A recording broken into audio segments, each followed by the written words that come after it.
Live. How's everybody doing tonight? My name is Anthony Brian Logan, and you're watching and/or listening to ABL Live.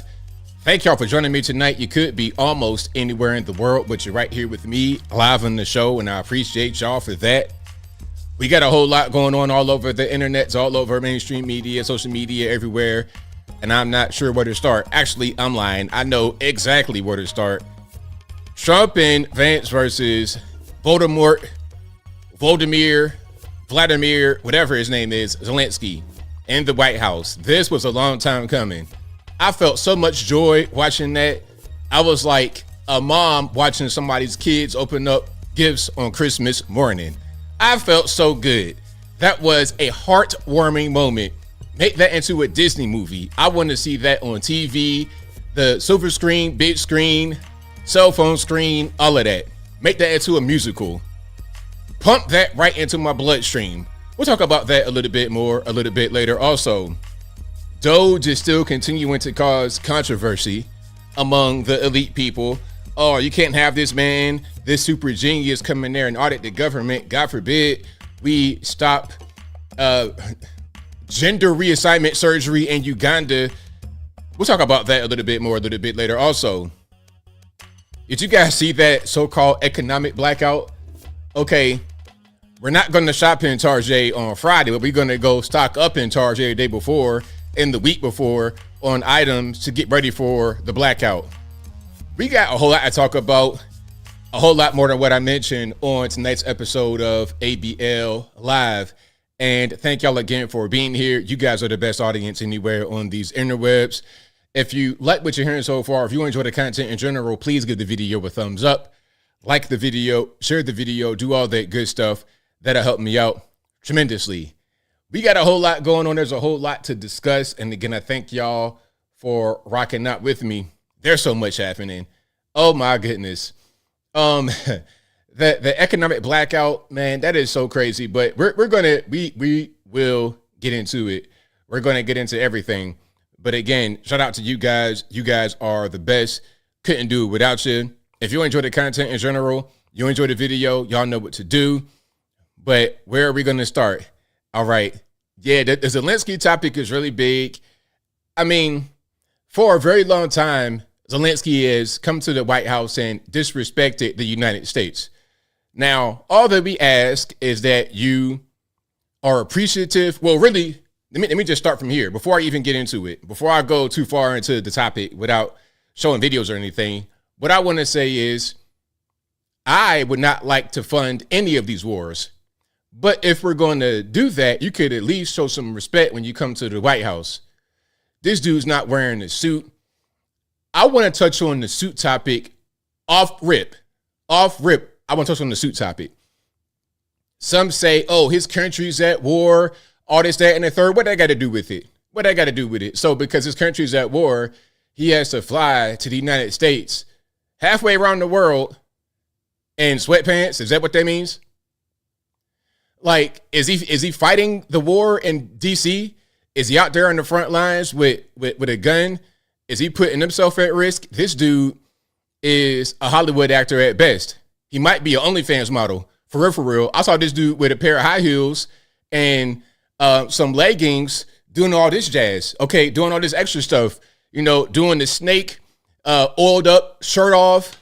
I was like, is this dude going to a burlesque show? Is he going to drag queen story time? What's going on with this dude? Speaking about Zelensky, now I could show some of his prior performances, but I'm not quite sure if they're appropriate for this show because you got to cover your kid's eyes because you're not trying to see his stuff wangling around. You understand what I'm saying? It's a little bit inappropriate. This dude knows how to put on the appropriate attire. When he was on television doing all this extra LGBT type activities, he had on the high heels, the leggings, shirt off, oil on his chest. He dressed right for that. When it comes time for a magazine cover, he'll dress right for that. But to come to the White House, he puts on sweatpants and a sweatshirt with a logo on it. What's that logo? Is he selling merch? Does he have a Shopify store with his own merch on it? Is he trying to sell? Is he literally like selling merch off of the so-called war in Ukraine? Which ain't nothing but a proxy war to try and fight the Russian Federation without fighting them directly, because if you fought them directly, it'd be nuclear warfare, which would destroy the entire planet. Like, what's really going on here?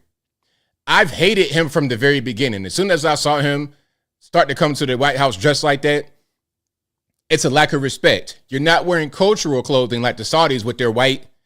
You're not wearing cultural clothing like some of the, isolated tribes. You're not doing that. You're just wearing whatever you want to wear to send a message and probably to promote some merchandise. You could easily put on the suit the same way you put on the proper clothing when it came time for your LGBT little variety show over in Eastern Europe, the same way you put on the appropriate attire for the magazine cover. And then when you come to the White House, it's like you're asking for billions of taxpayer dollars. At the same time, you have disdain and disgust for the American taxpayer. It's pretty much like you get your money, you put it in your pocket, and then you give the general public the middle finger. That's kind of what he does. And I have been seeing that and saying that from the start. So I'm glad that he was finally confronted on that rather than him just doing whatever he wants to do. Okay, that's just what it is. It's all about respect. Some say, oh, ABL is not that big of a deal. Well, listen, in some cultures, if you don't take your shoes off when you enter their home, that's an ultimate sign of disrespect, and you might get hurt for that. You might have something happen to you for that. They might do something to you over that. Now, some are going to say, well, that's an overreaction. No, it's, hey, we have rules, we have customs, we have things that show respect. And if you don't want to do those things, you got a couple options. A, don't come here, or B, do it, or else there's going to be a problem. In this instance, he's not showing respect, trying to talk back, talking about, JD, what about this? What about this diplomacy and the ceasefire never works? Bro, I need you to, hey, thank you, Mr. President. Thank you, Mr. Vice President. Let's sign this deal and go to lunch. You want to be in there opining, giving you 2 cents, yapping. It's like, yo, shut your pie hole, just sign the deal and go about your business. Next, why you gotta do all this extra stuff right in front of people? He was grandstanding. Then they want to say that Trump is responsible and or JD Vance talking about, they destroyed the national order. Shut up. We are tired of all this nonsense. The mainstream media, the politicals, they've lost all trust because they've lied to us over and over again.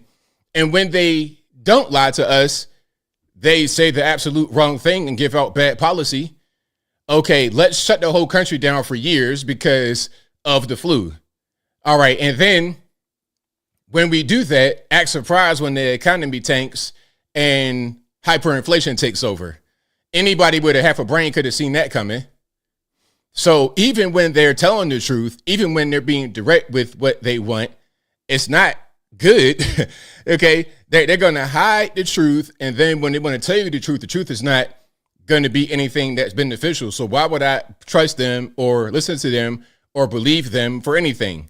Whenever I see the mainstream media talking, whenever I see the majority of these politicals talking, I can assume they're lying.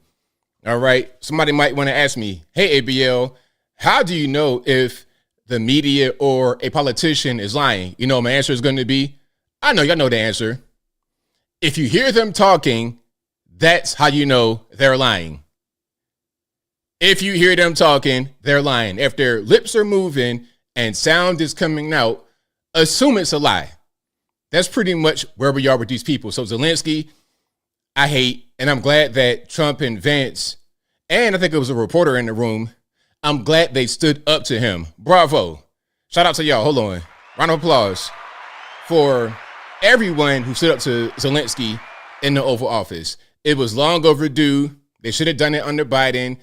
Zelensky treated Biden like garbage. I'm not a Biden fan, but he treated Biden really badly. I remember when Biden was a president, allegedly, I had posted a picture of Zelensky in the White House wearing his usual green sweatpant attire, his little athleisure, as y'all called it. Shout out to y'all in the comments. You guys are funny. Athleisure was hilarious. Wearing his custom-made athleisure. Okay, it's got to be custom-made because where do you find adult sizes if you're 5 foot tall as a man? I'm not really sure. So it was custom-made just for him. And he's in the Oval Office with Biden at the time. Biden is signing something, giving them, I don't know, $100 trillion or something like this. He's signing something at the desk, and Zelensky's looking at him like this. Disgust. I'm like, oh my goodness, I was heated. I don't like Biden. I don't like his administration, but this is America. You're disrespecting us. It's not even about Biden. It's not about Kamala. It's about the country. You're coming in here taking our money to the tune of 350 billion US dollars. You took our money. And then you want to show such a lack of respect, a lack of care, a lack of anything. It was really bad. So again, I'm glad that happened to him, but I'm going way too deep, too early. We're going to get into that subject a little bit more, a little bit later. Yeah. Athleisure proverb started 125, 100%. Okay. Now, Lynn, I think that I can use the word hate sometimes. I can. It's okay.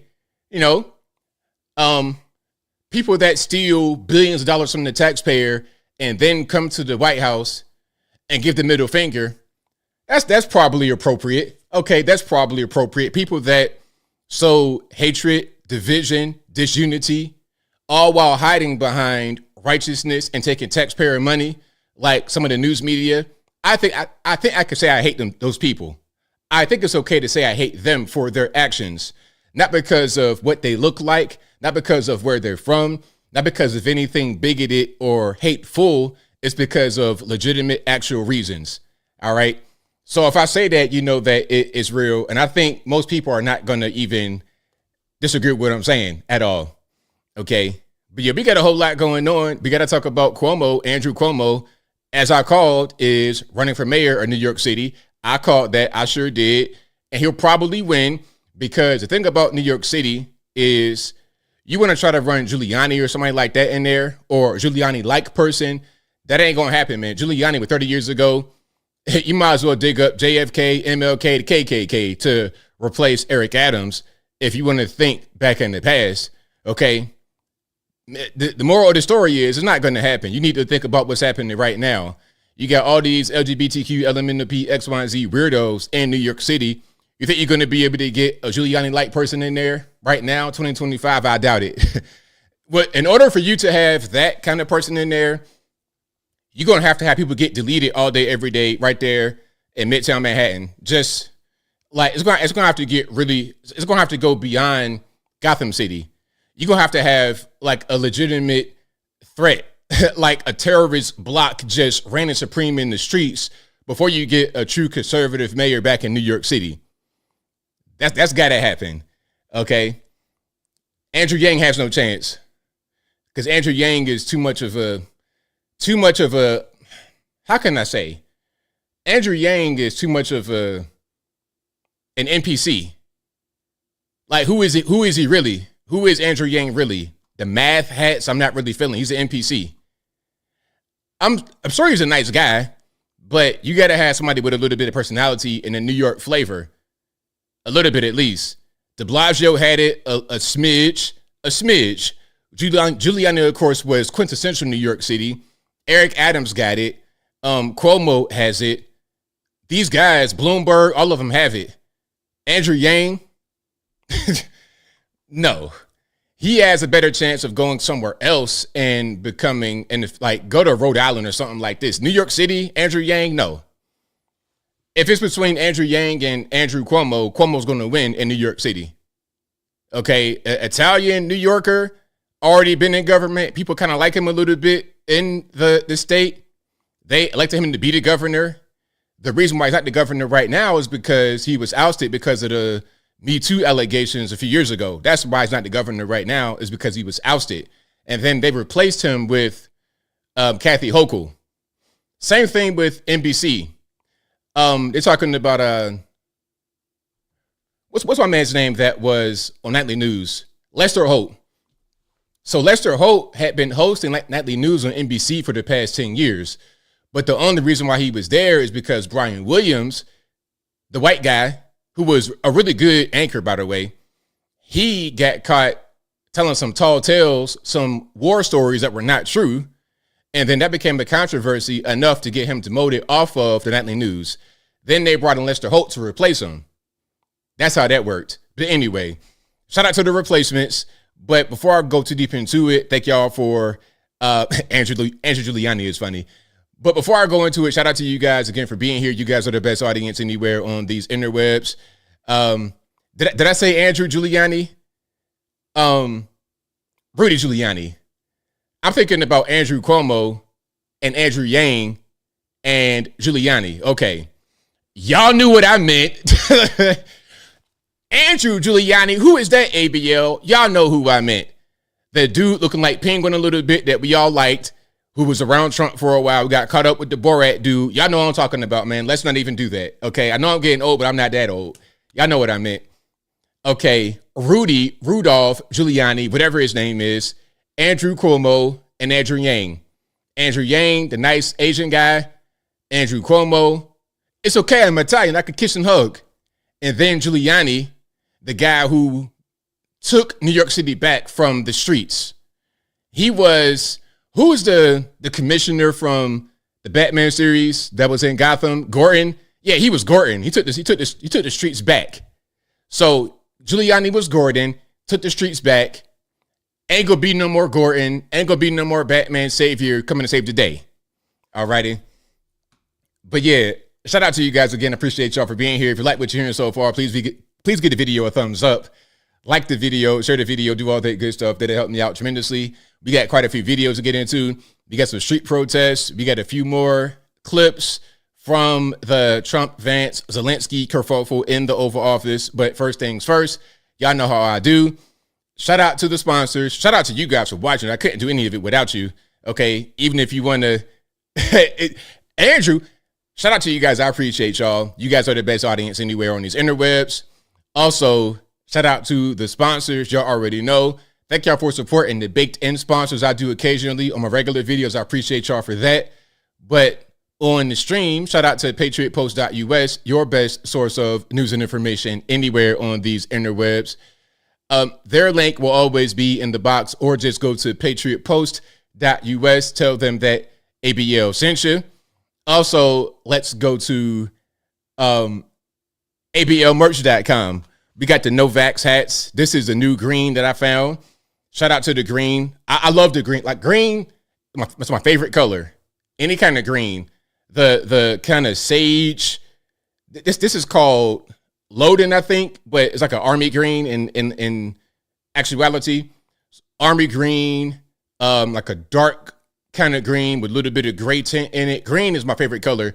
We got the Novax hats in the new green. You see what it says right there, NO with the syringe, because we're not going to do the vax over here. But that hat and everything else, all the other hats, t-shirts, stickers, hoodies, mugs, and more will be on the website, ablmerch.com. That is ablmerch.com. That link will always be in the box. Also, go to my regular website, anthonyblogan.com. That is ANTHONY, the letter B, LOGAN.com. There you can find articles for each video that I produce. And in each article, I have sources for the left, for the right, for the center, from the Republican, Democratic, politically agnostic, local, national, international, whatever you want. I got it right there on the front page of the website, AnthonyBLogan.com. Again, ANTHONY, the letter B, LOGAN.com. Go to the contact page of the website, AnthonyBLogan.com/contact-us. There you're able to find my email address, my email address, my UPS box, of course, my social media accounts, my Facebook, Instagram, Twitter, never going to call it X, TikTok. All my links are right there on the contact page, always. And if you're ever wondering if you are conversing with me or not on the interwebs, the best way is check the method of communication. My email is very easy to remember. It's contact@AnthonyBLogan.com.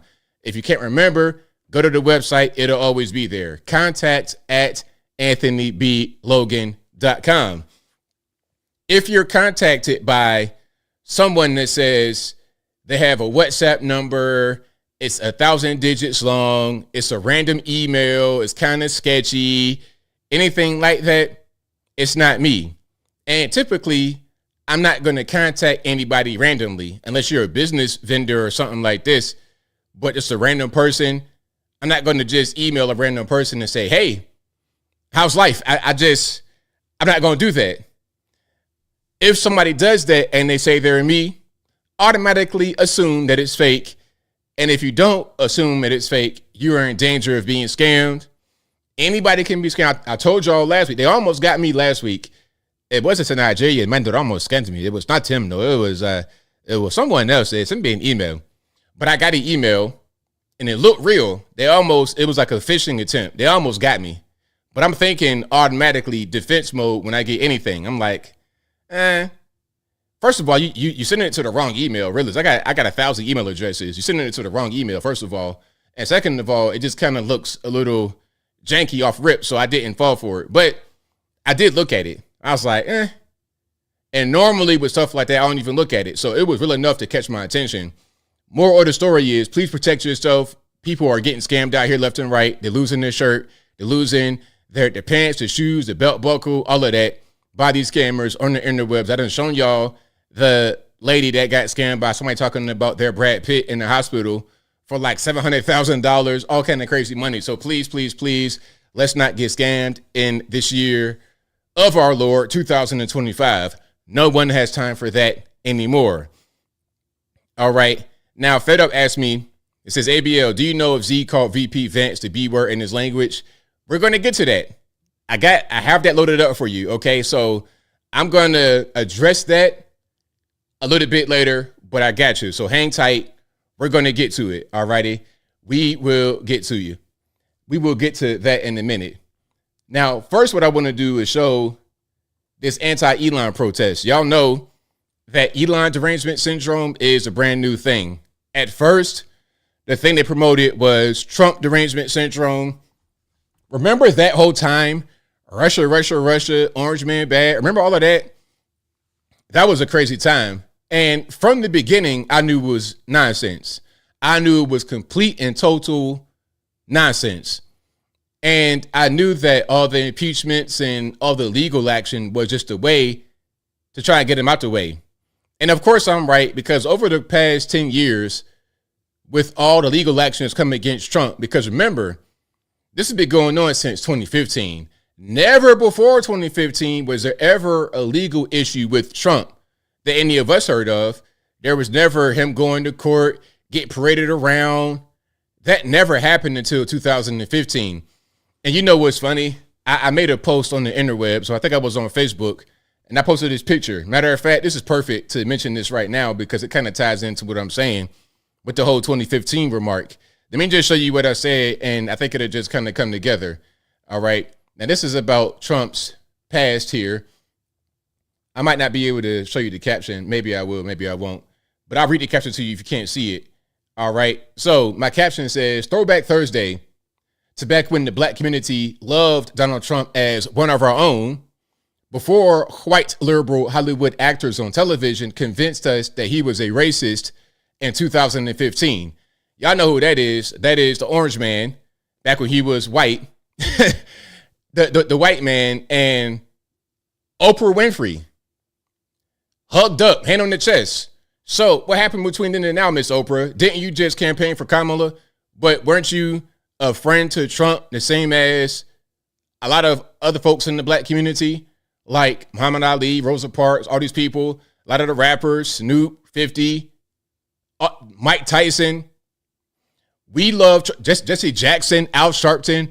We loved Trump as one of our own. We did. Trump was an honorary black person. Unofficially, he was one of us. Now look, an honorary New York black person. He could have been a rapper, really. Look, here he is with Al Sharpton in the Fat Days. His vest, look at this vest right here, hanging on for dear life. Look, he breathed the wrong way. You're going to have buttons flying, projectile all in your eyes, knocking you out. He upside the head.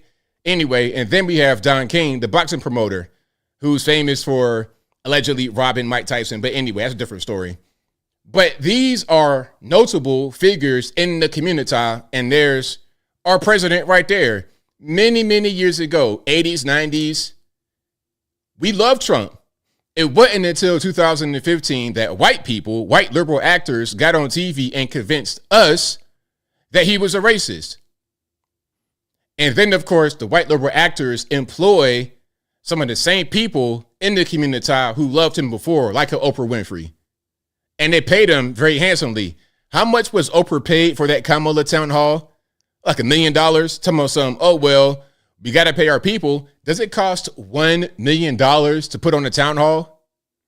If you think that it cost $1 million for a promotional piece for the vice president that lasts for 1 hour, then you're not a very smart person. Trump went to Joe Rogan and no money was exchanged. Rogan made his money on the back end from putting an episode out. Trump just showed up, talked, and went about his business. It wasn't this whole thing of, okay, the Trump campaign got to pay Joe Rogan $1 million or anything, because we have our own industry set up, so we're not relying upon the donor class to exist. Okay, that's what we got going on. We've developed something that people want to come and pay us to put ads on our content. Okay, we're not relying upon them to feed us. We're not like Roland Martin. Roland Martin got paid $350,000 from the Kamala campaign, talking about, oh, it's for ads. I have a TV network.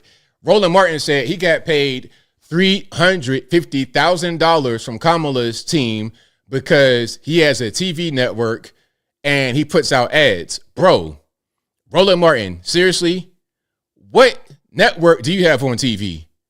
Show me somewhere on the TV dial, whether it's Netflix, YouTube TV, Tubi, Pluto. Show me the Roland Martin TV channel. Bro, you are the same as me. We have a YouTube channel. And when we put out ads, we are required to promote to show that it's an ad. So, for example, if I do one of my baked in ads on a video, I got to click the little button that says includes paid promotion so you can see exactly what's going on. And I'm going to tell you, it's an ad. This is a sponsor. I'm not going to sneak an ad on you without telling you what it is. I don't believe in that. I don't believe in trying to deceive people or do deceptive advertising. As in, I got paid $1 million to interview somebody and I interview them and I don't tell you that I got paid to do it. That's deceptive. Because in the interview, I'm not going to ask you certain things because I want to have it be favorable because I'm getting paid to do it. Anyway, Roland Martin, you don't have a YouTube. You have a YouTube channel, the same as me. There's no Roland Martin TV network. You got paid to interview Kamala the same way Oprah got paid to interview Kamala, the same way Beyonce got paid $10 million to go talk for 5 minutes without even doing no songs. No Bootylicious, no video phone, no Destiny's Child, no nothing. A waste of money and a waste of space and a waste of time. I'm glad we got the orange man back, but that's a rant I wanted to go on, so I digress. Let's get back to it. Let's go back to the Elon protests. This is the brand new derangement syndrome.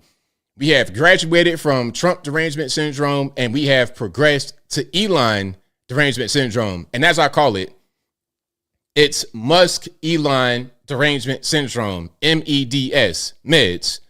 Let's watch, shall we? Why should we arrest Elon Musk? Well, he's a bald-faced criminal. If you or I had walked into the White House and done what he'd done, or walked into the Treasury and done that, we'd be in jail. He essentially organized a fascist coup of our federal government. He spent $250 million to get Trump into office, and now Trump is serving as his proxy, his puppet. How's that different from like George Soros pumping millions into DAs and other political campaigns across America? How's that any different from what billionaire George Soros did? Who's that? I don't know who that is. Deer in the headlights. These people are so uninformed. We're going to get to Toure, the hip-hop journalist, a little bit later. He did the exact same thing. These people are just not really all the way there. There are a few trees short of a forest, a few fries short of a Happy Meal. There are a few crayons short of a whole 64-count box. They're not all the way there. They got a few screws loose. They're missing a few things upstairs. The lights are on, but ain't nobody home. Well, he did not promote the idea of slashing all of our federal benefits. Would you just say that maybe the frustration here is that just because Trump is elected, that's why we're kind of upset at Elon? That because I haven't heard anything fascist in what you're saying. I mean, our kids are struggling here in Oregon. We have some of the worst school numbers, some of the worst test scores. It just came out. Fox 12 just reported that Oregon is falling behind the national average as far as economic boom and population decline. I mean, there's a lot of problems here in Oregon. I mean, are we not concerned about any of that? She's listening a little bit. Like, her body language is funny. So let's go back a little bit. Right here, she's open and listening. She's actually hearing what he's got to say. But then toward the end, she's trying to like regain her mad face, her poker face, to combat what he's saying negatively rather than answering honestly. Let's see if I'm right. This is my very first time watching this video. Let's see if I'm right. I mean, there's a lot of problems here in Oregon. I mean, are we not concerned about any of that? Of course I'm concerned. How does electing an incompetent, insurrectionist, fascist idiot like Trump going to help that? Well, Trump's not in charge of Oregon. What does that have to do with Oregon's problems, though? What does failing test scores with our kids have to do with Trump and everything? That comes from the Oregon Department of Education. That comes from the legislator. That comes from our governor. I mean, it's all one-party rule kind of right now. Okay, so you're trying to bring it all down to this granular level of specific, tiny little issues. Tiny little issues. Lady, you live in Oregon. His question to you is, hey, we have some serious problems right here in Oregon. Why worried about Elon Musk? How is Elon Musk going to impact you right here in Oregon? How is he going to impact that? The issue here is we are losing our democracy right now. You think protesting Trump and Musk is more important than what's going on here in Oregon and the failure of our leaders here? Well, everything about what we have here in Oregon as free people is going to be jeopardized by the loss of our democracy at the federal level. So yes. You didn't give me anything arrestable, though. I didn't hear anything. Even a fraction of what he did. Going into the Treasury and well, he was appointed by the president to be the. He was not. Trump appointed him. He was not appointed by the Senate. You're not worried about anything in Oregon here? It's all just arrest Musk and Trump. That doesn't make him above the law. What did Elon Musk do to break the law? You have to go and look at what he has done in the last month. And each and every one of those things is something that we... Okay, can I get one example, lady? One example of a thing that Elon has done that is a criminal offense. And you have to understand, they were trying to lock Trump up for the past 10 years over nothing. So don't you think if there was anything that Elon did here that was wrong, that they would try to get him on it? He would have been arrested. I'm seriously hoping that you could tell me something so I could be with you and be like, I'm going to hold that sign too if you told me something. But you haven't told me anything. Yes, I have. There we go. So, I mean, she was kind of open a little bit to hearing what he had to say, but ultimately, I'm going to just deny. Nope, Elon bad. That's just Elon. Look, that's MEDS, Musk Elon Derangement Syndrome meds. That's what that is. Okay. All right. RIP headphone users. Sorry for the loud noise. Now, this is going to be a pro-Ukraine protest confronting Vance, JD Vance and his family in Vermont. Okay. Now, let's see. And one thing about all these protests is that the topic often revolves around race, racism, white, black, Puerto Rican, candy stripe. But one thing I've noticed about these protests is that they are 100% white. I'm talking about white.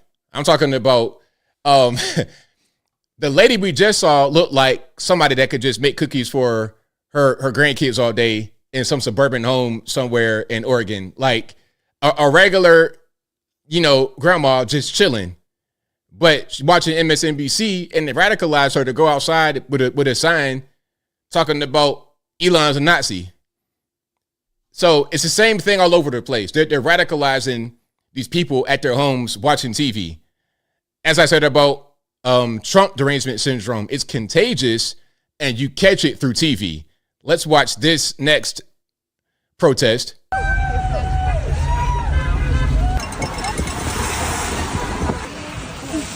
Okay, so look, let's see, you get some of the signs. It says, goodbye, free world. Traitor Trump loves Russia. Can I ask a question? Does anybody have an answer? Somebody says she buys cookies. That's funny. Yeah, she buys the cookies and even can't even have the decency to bake cookies like a good old mama used to do back in the day. Okay. Hey, shout out to my white friends. I go to your house back in the day when I'm a kid, and your mama be in there making them cookies, waffles, steak, all of that. But nowadays, these people can't even have the decency to bake their own cookies anymore. The horror. But let's hear. Oh, my question. What makes Russia so bad? I'm really struggling to understand. Why is Vladimir Putin seen as a bad guy? I'm not saying he's a good guy. I'm just asking, why is he the bad guy? Why is Zelensky, to many, seen as the good guy? As if Ukraine is some shining beacon of democracy. Anyway, let's continue. He is recreating while thousands of people are losing their jobs, losing their health care, losing their funding. All right, we got more signs. It says, JD Vance, Zelensky is 10 times the man you are. We have a Ukraine flag colored sign that says Trump serves Putin. Vance disgraces our country. Add Vance to jail. That's a pretty clever one. It could have been executed a little bit better as far as the actual signage. It's kind of hard to see. As a graphic designer, I give it a 4 out of 10. But as far as the idea, 8 out of 10. This is a group of people who has always been supportive of standing with Ukraine. However, I think yesterday's performance at the White House has probably galvanized even more people to come out today. After what he did yesterday. And her sign says, I stand for federal workers, probably, Ukraine and the LGBTQ humanity. And something, was it national parks? Okay. So we're just going to put all of that in there. Federal workers, Ukraine, the gays, humans, the parks, all of that. He crossed the line. Then, after the meeting yesterday with Zelensky, I feel like all of America should be out here protesting.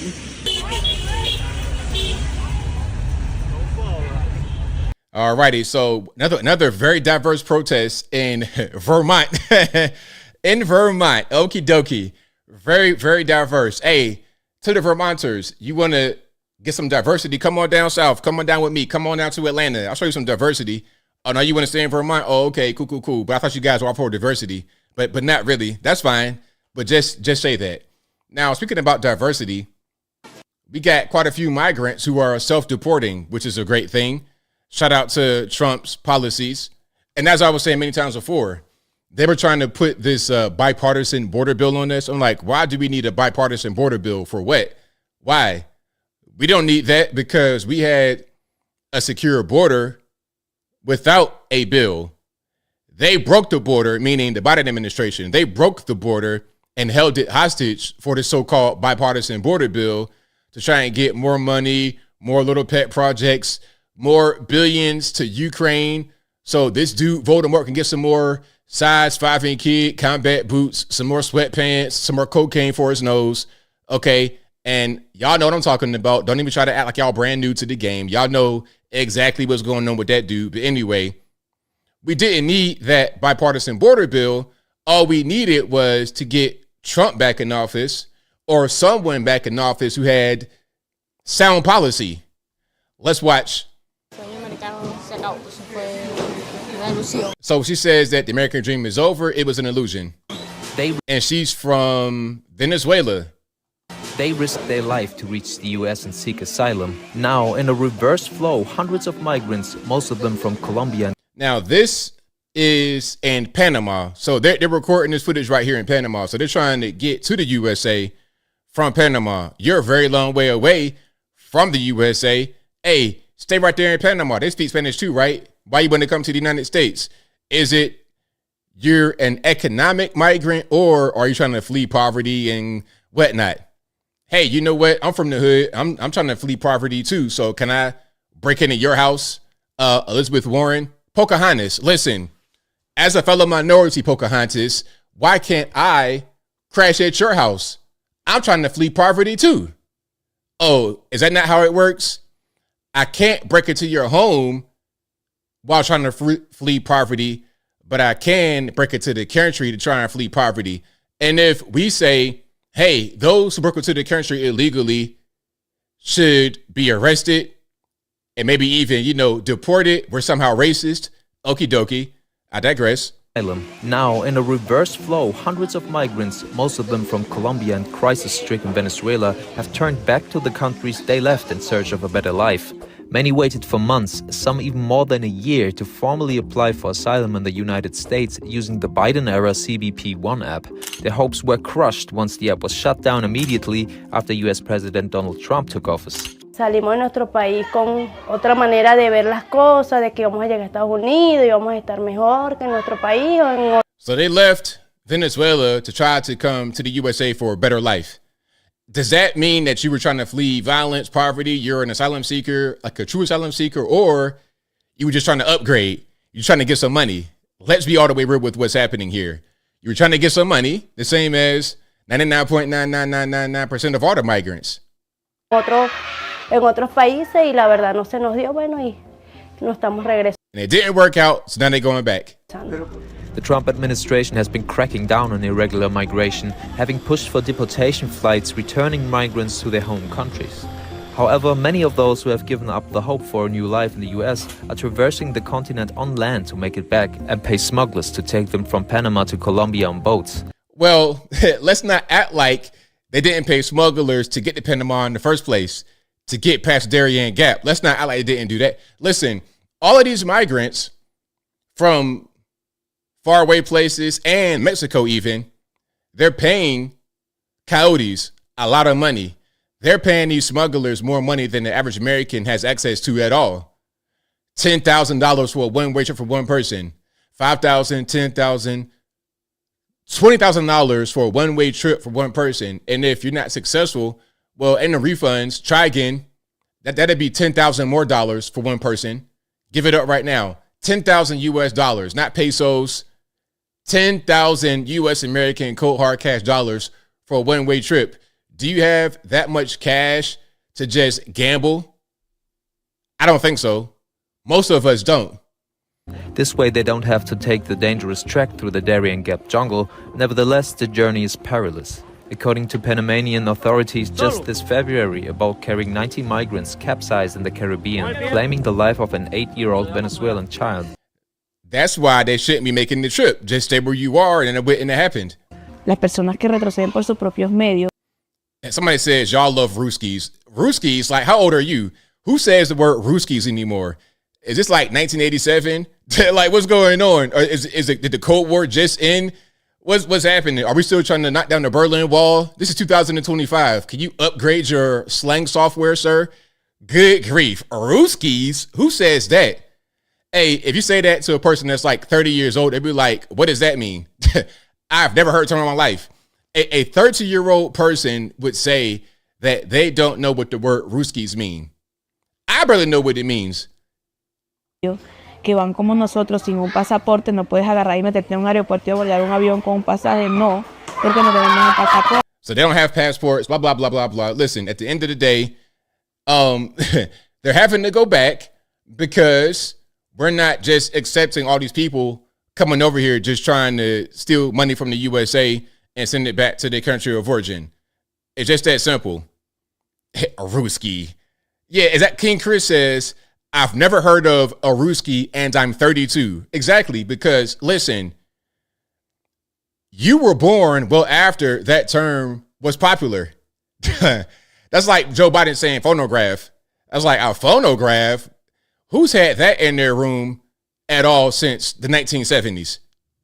Anyway, so yeah, shout out to, and you know, the funny part about that is Ukrainians, Russians, to me, it's the same people. They speak the same language. ABL, they speak Ukrainian. Listen, Ukrainian, Russian, I can't tell how it's that much different. It's the same language to me, in my humble opinion. There might be a few different words, but they sound the exact same. They all got the same name. Boris, Olaf, Rocky and Bullwinkle could be set in Kiev, Ukraine, or Moscow, Russia. Please be serious. It's the same people. They came from Kiev and Rus and went to Belarus, Kiev, Some went to Poland, and then they went far out to Moscow to extend the reaches of where they were able to settle. But they were from right in the same place, right there at Kiev and Rus. It's the same people. So I don't see a Russian that much different than a Ukrainian, to be totally honest. And if you are Ukrainian or Russian, that might be offensive, but I'm telling you how the outside world sees it. Like, to me, a black guy in California is night and day different than the black guy in Atlanta, Georgia, but the outside world may not see it that way. Americans may not see it that way. But one of these, you know, hey, cuz, happened to cuz, one of these dudes is not the same thing as Atlanta. All right, Charlotte, it's different. It's way different. Okay, the red colors and the music and Roger Troutman and Converse All-Stars, that wasn't a thing that I ever saw growing up as a kid, but to y'all, LA, California, South Central, that's what y'all do. So shout out to all y'all. Shout out to and Kendrick Lamar with his bell bottoms. I would never. That's from California. I'm playing. Shout out to the Californians watching the show. If you like what you're hearing so far, please give the video a thumbs up. Like the video, share the video, do all that good stuff. That'll help me out tremendously. Yeah, but yeah, shout out to the Slavic people. Shout out to Olaf and Boris and all of them. What's another? Vladimir. The funniest part about the whole Zelensky thing is that Susan Rice got on TV and called Zelensky Vladimir Zelensky. I was like, that was perfect.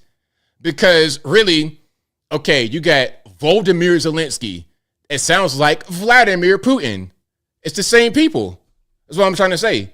Anyway, we got a little bit more about DOGE here. Yeah, shout out to LA though. Hey, shout out to LA. Nothing. Hey, I don't want nobody. I don't want no fades, no boobops. I don't want no smoke from the LA gang members. Okay. Hey, I don't bang. I don't know nothing. I'm not from nowhere. I'm from the church. I'm from the Lord. I'm from my mama's house. I'm not from nowhere. I don't bang. I don't get involved in any kind of criminal activity. I don't want no smoke. Okay. I'm not trying to have no super crip people come to my front. Hey, cuz, what's all that YouTube stuff, cuz? I'm sorry. I apologize, sir. I'm a comedian. I'm just joking. I apologize. Anyway, let's get to DOGE and some of the reaction from that. President, why is it important for Elon Musk to have access to the payment systems at Treasury? Well, he's got access only to letting people go that he thinks are no good if we agree with him. And it's only if we agree with him. He's a very talented guy from the standpoint of management and costs. And we put him in charge of seeing what he can do with certain groups and certain numbers. Some of the numbers are horrible, what he's found. So I played this to show that people freaking out about Elon having access to the Treasury, access to that. He cannot do anything that he's not approved to do.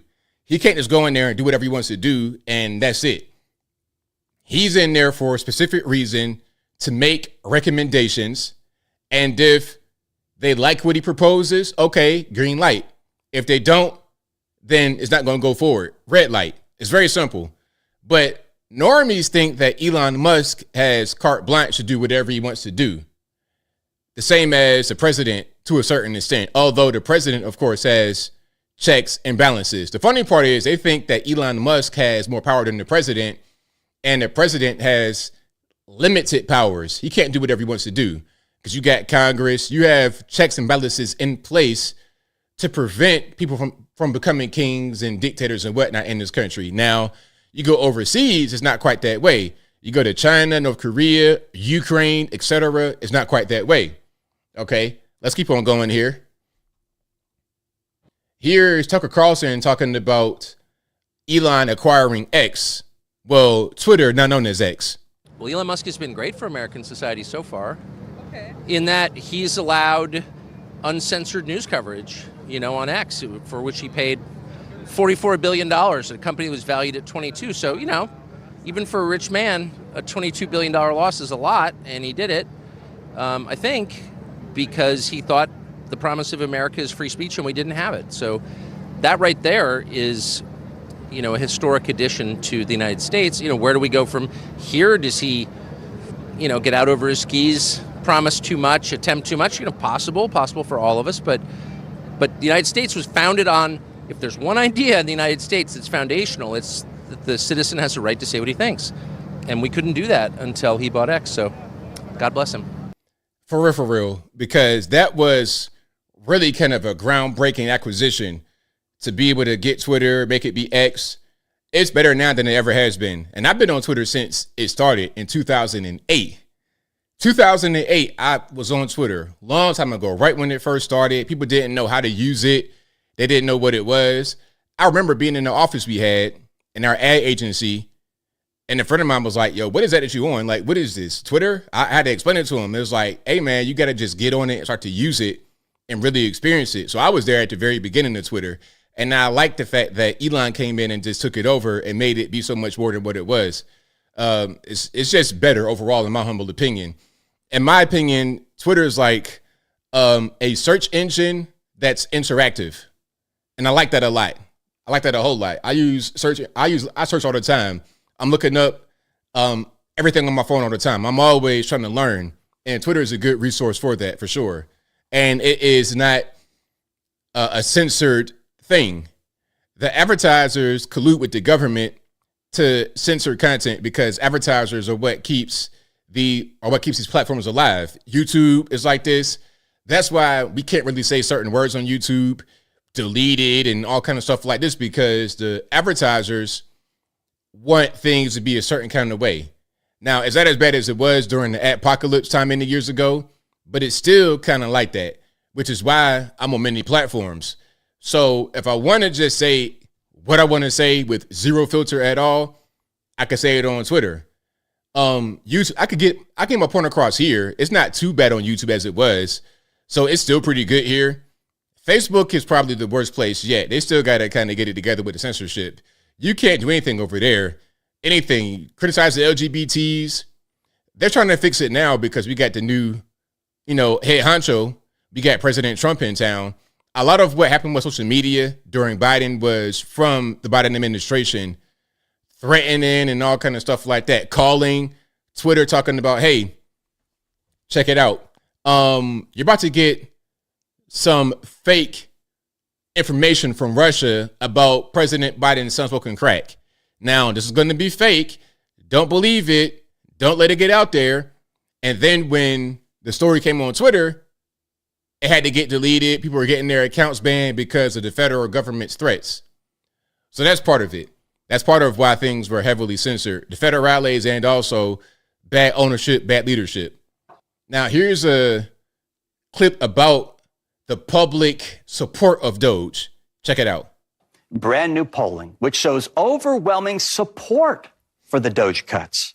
When asked if the U.S. federal government debt is unsustainable, 67% say, heck yeah, it is. It's unsustainable. 33%, nah, man, we got this. But what? Nah, man, we got this. Do you talk like that? Who is this dude? What is going on here? Okay, let me stop. When asked if DOGE is helping make major cuts in government expenditures, 60% say, heck yeah, it's helping. 40% say, no, it's not helping.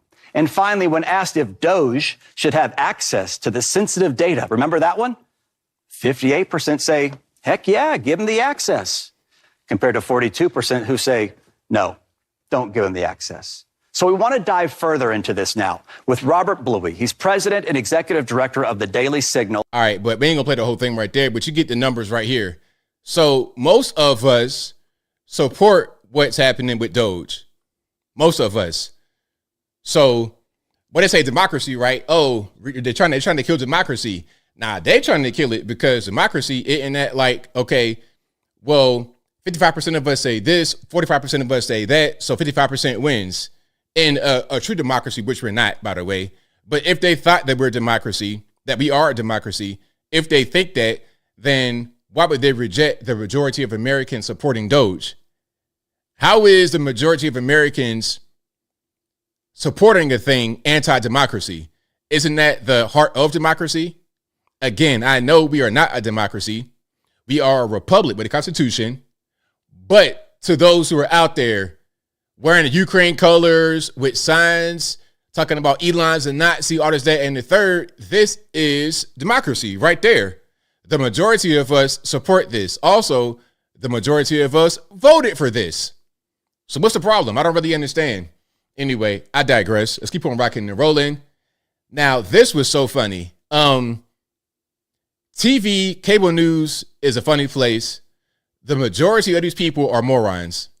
They're morons and or liars. And a lot of them are not qualified to really speak about anything. A lot of you leftists, let me just say what I think is happening with Scott Jennings and the CNN show before we get to it. Okay, can I get a wide shot of the panel? There we go. Okay, so look at this panel. Let's talk about Scott Jennings. Let's talk about the host of the show, Abby Phillip, and the panelists. What you have here on this panel is one man and a bunch of women. I know Toure is a heterosexual male, allegedly, with a wife and kid, but in essence, he is like the other women on the panel. This is like The View, liberal women who think that they're very educated and knowledgeable, but they don't really know much of anything. Somebody who can pass tests very well, who is educated in the sense of, okay, I went to school, I got a degree, I do X, Y, and Z, but you don't have much practical knowledge. You don't have much common sense. You don't really understand the way the world works. You live in an insular environment in which things are catered to you, and you think that's reality, but it is not reality. Once you leave that environment, you're going to be a deer in the headlights, which is exactly what Toure was. Now, to get to the panel beyond the panelists that I mentioned, the women, including Toure, the male, Scott Jennings is the smart conservative white guy who most of the panelists don't like because the things that he says make common sense, although it is against what they thought. But then when they get told by this white man that their worldview is wrong, does that make any sense? Now, I would presume it's like that in the workplace as well. Okay, white guy knows what he's doing, he's competent, and all his coworkers are women or LGBT, and they don't want to listen to what he's saying. Now, Abby Phillip, at the head of the table here, the host of the show, she is smart enough to understand what Scott Jennings is saying. In the corporate environment, they would be allies. They would be allies in the corporate environment. Her job, her role is to stop Scott from beating up on the panelists when he's beating them too badly. Like a referee. Think about an MMA fight, okay? Now, John Bones Jones hit somebody with an elbow right to the temple. The guy's on the ground. Now, MMA, they're gonna hammer fist on the ground until the ref says stop. So when John Bones Jones hits you with an elbow right to your jaw, fall on the ground, he's hammering. Her job is to come in and say, okay, stop. That's what she does. And she does that role well. I'm not saying I like her politically or her views, but she plays her role on this show very well. The whole show is Scott Jennings beats up tomato can liberals who think they're highly intelligent. Okay, let's watch. I mean, that's why I'm letting you have it. Yeah, I mean, I think it is important. Hold on, let me start from the top. The FBI, now we're in control of the military, silencing media. This is what you do in a dictatorship. Are you suggesting that the president is not the commander-in-chief of the military? I am suggesting that the president is going to put in charge. Now, hold on, I got to start from the top. So the context is, Toure was trying to say that Trump would put somebody in charge of the military to subvert the Constitution. Okay, that was the context here. The FBI, now we're in control of the military, silencing media. This is what you do in a dictatorship. Are you suggesting that the president is not the commander-in-chief of the military? I am suggesting that the president is going to put in charge somebody who is going to contravene the Constitution. And at some near point, this conversation will look very silly for you because it will be obvious. And right now, you're gaslighting. But when we get to the actual rubber of the road of this, it will be clear. I'm interested in this conversation. He's going to put someone in charge who will contravene the Constitution. Like who? What do you mean by that? The president is in charge of the military, is he not? You said he's going to put someone in charge of the military? The president is in charge of the military. Now, here comes Abby saving the day. But look, deer in the headlights. For real? Trump's in charge of the military? Really? Huh? What? Yes, Trump is a commander-in-chief. Well, not necessarily Trump, but the president is a commander-in-chief. So whoever the president is at that time is a commander-in-chief. When Biden was a president, he was a commander-in-chief. Don't you understand why we were so, what's the word? Not hesitant. We were trying to warn you guys about this corpse being in there. How you going to have this guy as a commander-in-chief when he can't even walk without falling on the ground? Speaking about Joe Biden. The president, whoever it is, when it was Biden, it was Biden. When it was Trump, the first time it was Trump. Obama. The president is a commander-in-chief in charge of the military. He didn't even know that. How are you going to be on CNN trying to argue about the powers of the president when you don't know the powers of the president? Now, here comes Abby Phillip doing her job, which is to save Touré, because she knows that he don't know, but she knows. That's why I say she's smart enough. She understands what he's saying is correct, but they don't. The president is in charge of the military. That is how it works. This is important conversation. Yeah, I mean, that's why I'm letting you have it. Yeah, I mean, I think it is important because there is this perception that Trump does want to push the boundaries of what is in his constitutional lane. And his staff secretary said that apparently he signed an executive order saying that only he and the attorney general get to say what the law is. So that's the type of thing that I think that Trump has said that has caused people to question, what does he mean by that? I don't think he has done anything in the first month that is outside the bounds of the power vested in him by the Constitution. He was elected president. We, according to the Constitution, vest all executive authority in a president. And the concept that the military should be an independent agency or that the bureaucracy should resist the political leadership of this government is extraordinarily dangerous. That's a straw man. So now they want all their straw manning. There go them, gaslighting, straw manning. When you hear stuff like that, that's usually somebody that's not really winning the argument. That's usually how that goes. When they start to do all that, they can't really combat what you're saying. So they start to say stuff like that. Oh, it's gaslighting, all this, that, and the third. It's like, man, cut it out. Cut it out. Anyway, but yeah, Abby Phillip is married, by the way. So I saw that comment. Oh, ABL, she's married. Yes, she is married. So shout out Abby Phillip and her husband. Shout out to you, bro, if you're watching. Anyway, here is Karine Jean-Pierre throwing the Democratic Party under the bus for how they treated Joe Biden. All right, let's watch. Oh, you thought she was done? You thought she was done? No, DC is DC still. That's the problem with DC. These people never go away. Personally, I think what was the toughest thing to see in the 3 weeks was there was a disconnect for me. What was happening with leadership in the Democratic Party and how it was truly, as my former colleague, communications director Ben LeBolt said, it was a firing squad. And I had never seen anything like it before. I'd never seen a party do that in the way that they did. And it was hurtful and sad to see that happening. A firing squad around a person who I believe was a true patriot, a person who I believe did everything that he can for this country. Look, though, I mean, this is your party that did that to him. That's your people that did that. And really, he shouldn't have run in the first place.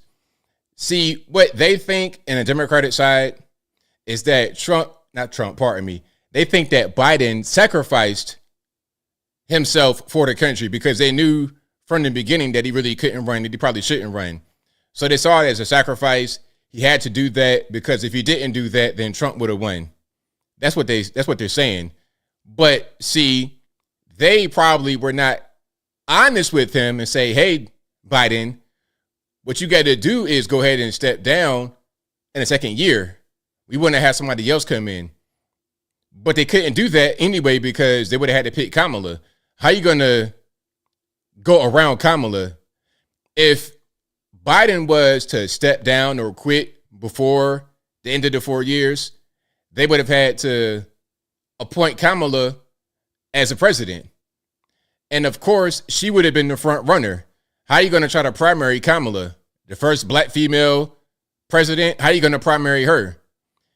And the reason why I say the race is because they campaigned on that. Oh, we got a black woman, although she's not black. We already established that. I'm just saying what they're going to say. So they did it to themselves. They did that to themselves, and there was no other way to do it. And this was obvious from 2019 when they decided that he was going to run. So why act like, oh, okay, 6 years later, I'm surprised at what happened? No, you knew exactly what was going to happen. It couldn't have been no other way. Either he steps down at the midway point and you put in Kamala and she gets stomped just as bad as she did, or it happens at the very end. Y'all make him get out. You bring in Kamala. She still loses. Or you let him run again and he loses because he's 1,000 years old and can't even put two words together. It would have been the same result. There was nothing you could have done to prevent what happened from happening. It's very simple. All y'all really did was just damage Kamala. Well, not really. They didn't damage Kamala. All they did was just give Kamala a little bit more popularity in the community and more than anything else in Democratic circles. She could go do, put it to you this way. Kamala now can go do the Essence Awards, stuff like this. You understand what I'm saying? But anyway, now here is Mark Lamont Hill talking about the firing of Joy Reid on MS-13 DNC.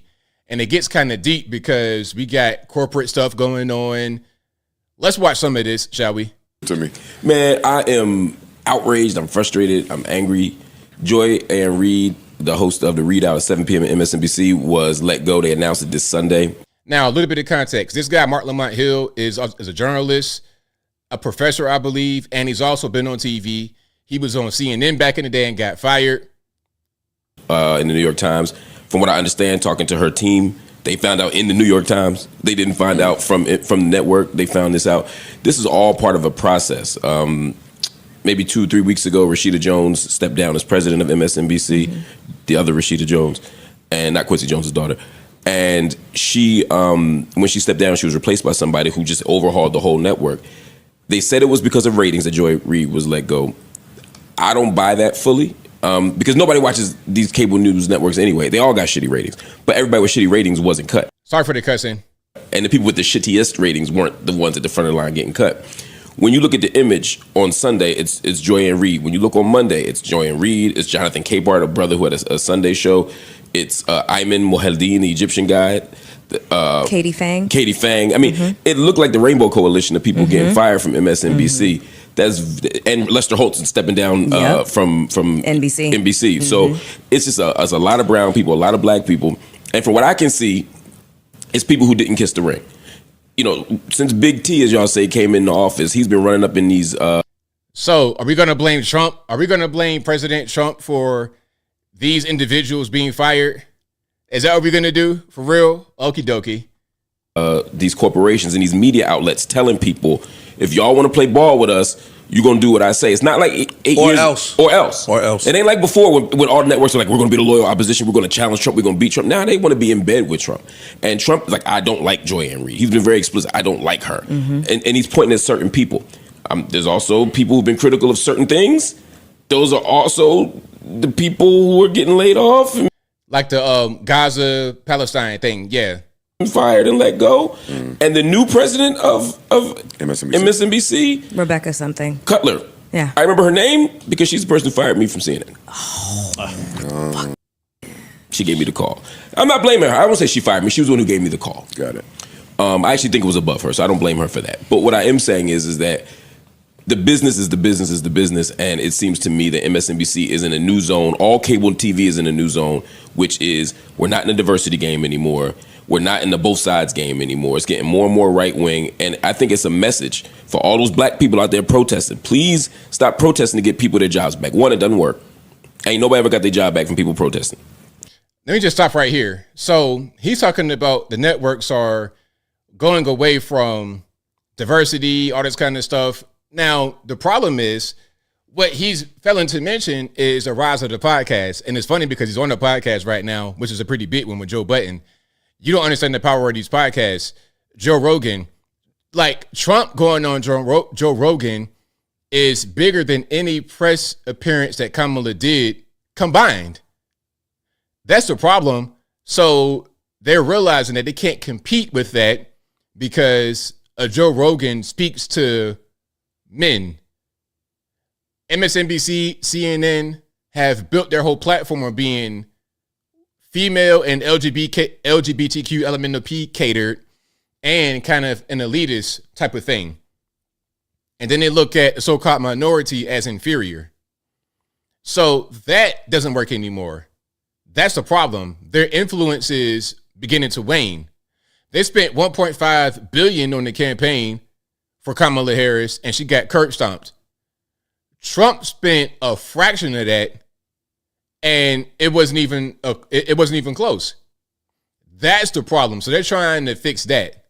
This is why CNN now has a reasonable conservative white guy on there that knows how to talk and has a brain, rather than just having these faces of people that they think people like because they quote unquote look like them.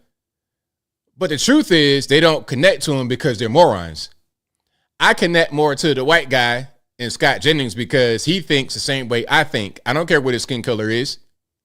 I don't connect to Toure because I think he's kind of LGBT and he's an idiot. Neither of which I am. I don't connect to him. The skin color isn't enough to draw me in and make me watch. But Scott Jennings, being a smart guy, being able to, be quick on his feet, I like that. I don't care what color he is. Black, white, Puerto Rican, and candy stripe. That's why they're trying to restructure. It's very simple, but I digress. And you know what? And that's why a guy like Don Lemon is gone from CNN. That's why you're gone, Mark Lamont Hill. I don't want to watch you or Don Lemon talk at me at all. That's not entertaining. It's not anything I want to see. Give me the reasonable conservative white guy like Scott Jennings all day long over y'all. And again, the color ain't even the point. The point is, do I connect with you as an individual person? Is what you're saying making sense or is it not making sense? Now, let's go back to the federal workers, shall we? The email that... All right. Shout out to the federal workers. All right. Let's watch this right here. The email that came out wanting us to justify our jobs with 5 things we did last week was on Saturday night. Yeah. And I was literally working on Saturday night to make up for all the distractions I had the previous week, which came from the executive branch. And so I'm working, trying to catch up on things, and then I get that email on top of it. It's very hard to keep your train of thought when you're getting threatened and harassed like that. The email that... So, I mean, look, you know what? That response right there, if I was in charge of hiring and firing, I'm going to review her file. I'd be like, okay, is she essential? Can we actually fire her? If we fire her, are we really going to miss her? Like, I would go ahead and flag her for firing just based on that response. It is what it is. Very simple. All right, let's keep rocking here. Now, this person is a government employee with a 4-minute long TikTok. We're not going to watch the whole thing. We'll watch a piece of it. And it's like sped up. So you got all this time to do your hair, put a filter on, talk. You know what? Rather than talking so much, you could just be quiet and respond to the email and be done with it. But you gotta yap. Let's watch. I responded to the email that we received as federal employees asking us to report 5 things that we accomplished last week. I'm not worried about my 5 things. I have plenty of things to... Now, it's fast. I can't slow it down because it was uploaded fast like that. So I can't change it. And if I changed the pitch, it'll just sound weirder. So that's just what it is. I did plenty of work last week. But the feeling of just like absolute existential dread that I felt typing out a response to that email is something that I wish I could convey to everyone, because it felt like such a glimpse into the reality that they are trying to create. And it was terrifying. It felt like, you will do what I say or else. The email that we received did not say that failure to respond would be taken as a resignation. But the post on X did say that. And leadership at my agency is pretty much like, the email's authentic, but we don't know if the threat is or is not. We are going to respond, but kind of left it up to each of us to decide what to do. We have received more emails about all of the fucking bullshit going on with... Okay, the cussing, man. I wish it would just not cut so much. DOGE and Elon and all of this federal employee stuff that like I've spent more time in the last couple of weeks navigating these emails, going to these town hall meetings, going to these other meetings, making sure that so that the leadership can break down what's happening and tell us how we need to respond and tell us what the fuck is going on and tell us, oh, you might lose your job because when your FTE runs, like there's so many things that they're having to convey to us. And so nothing that actually should normally be getting done and accomplished is being done or accomplished because we're all so busy fucking trying to navigate this hellscape. All right. So that's enough of the effing. And boy, imagine you got to hear her talk to you at all, any point ever. Man. That's all I heard. At the end of the day, respond to the email. Why we gotta do all this extra stuff? TikToks and all this jazz. Just shut your mouth, make the email, and go about your life. And that's it. It's simple. You're making it harder on yourself for no reason. Yap. Anyway, shout out to the yappers out there. And if you like what you're hearing so far, please give the video a thumbs up. Like the video, share the video, do all that good stuff. That'll help me out tremendously. Hey, Tony, I'm with you. Tony says, as a current manager, I fired her immediately. I'm right there with you, boss. I am right there. Now, I want to play this video, but I got to give a warning. It's not anything crazy. It's like a regular topic, but this is Nick Fuentes. Now, I'm not in any kind of way a supporter of his. I don't watch his content. I'm not subscribed to him.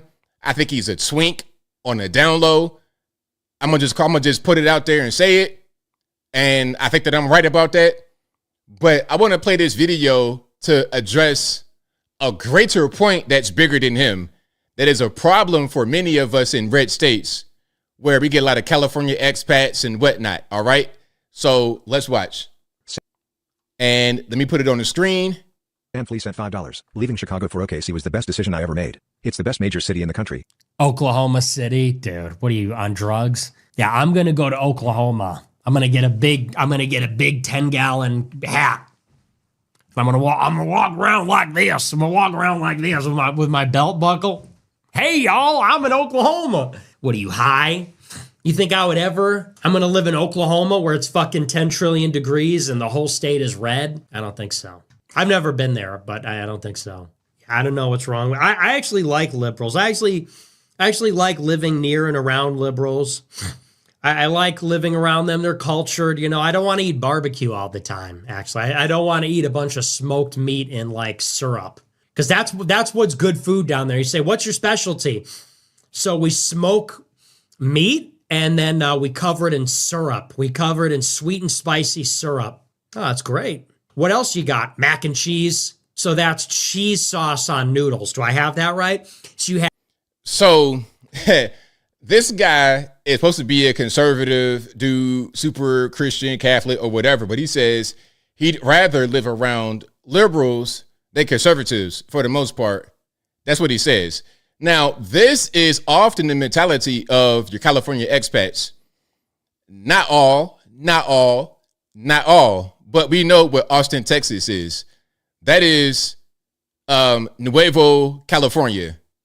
That's what that is. Austin, Texas is Nuevo California. New California. That's just, you get the same problems. The crack smoking, homeless, expensive. It's the same as California. Why? Because Californians have moved there en masse and made it into California. Guys like they're the same way. They want to leave the city that they're at right now because of what they voted for and the way that they live, which has caused it to be like that. And they bring their habits with them to the new place. That's why we say in Tennessee, especially, like, really, all my life I hated Californians. Not y'all who live there who are legitimate, but just your normies, your NPCs. Californians I always hated since I've been a little boy. You know, if you were to ask Appalachian people their least favorite state, it'd be California.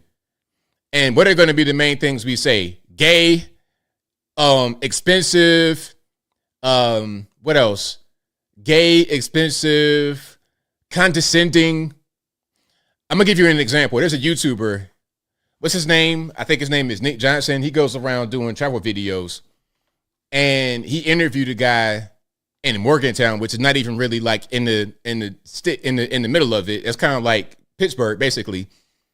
And the guy had poured some yoo-hoo on his head because of the questions that he was asking. He was asking questions in kind of a condescending way.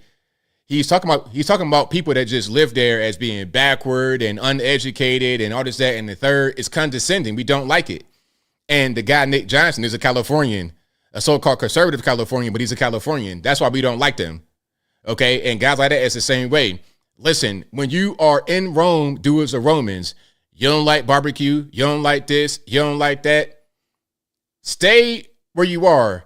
Like I said in the previous video, like I said in my short video about the New York boys that would come to Virginia, I hated them so much.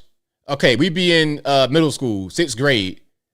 Everybody's just, doing their thing, being kids. Here come this also 6th grader. Hey, what's up, B? I'm from New York, B. I'm from New York. I'm a street dude, B. Yeah. I'm like, okay, so, and you in Portsmouth, Virginia now, sir. So if you want to be New York so bad, go back there. Go back there. It'll be guys that'll be living in your neighborhood your whole life since they've been like 5 years old, and they still talking about, yo, I'm New York, B.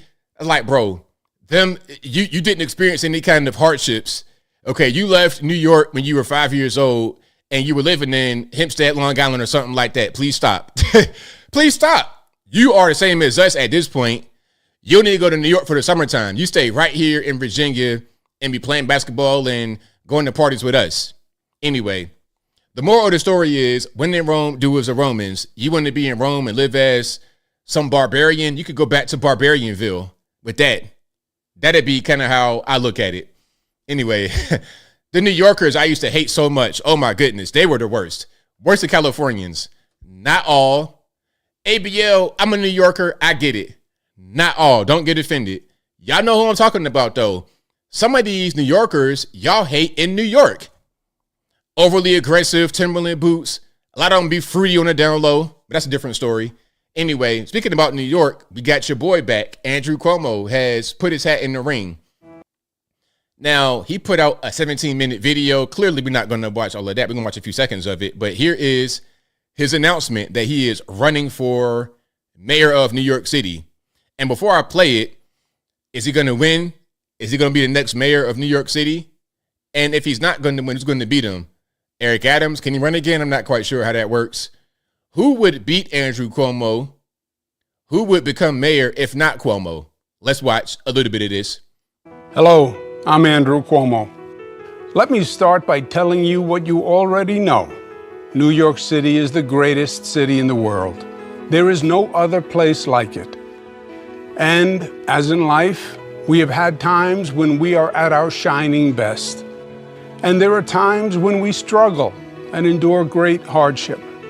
But we also know that we can handle a crisis, because we have. We recently did it together through COVID. Hey, Cuomo, bro, the music I don't like.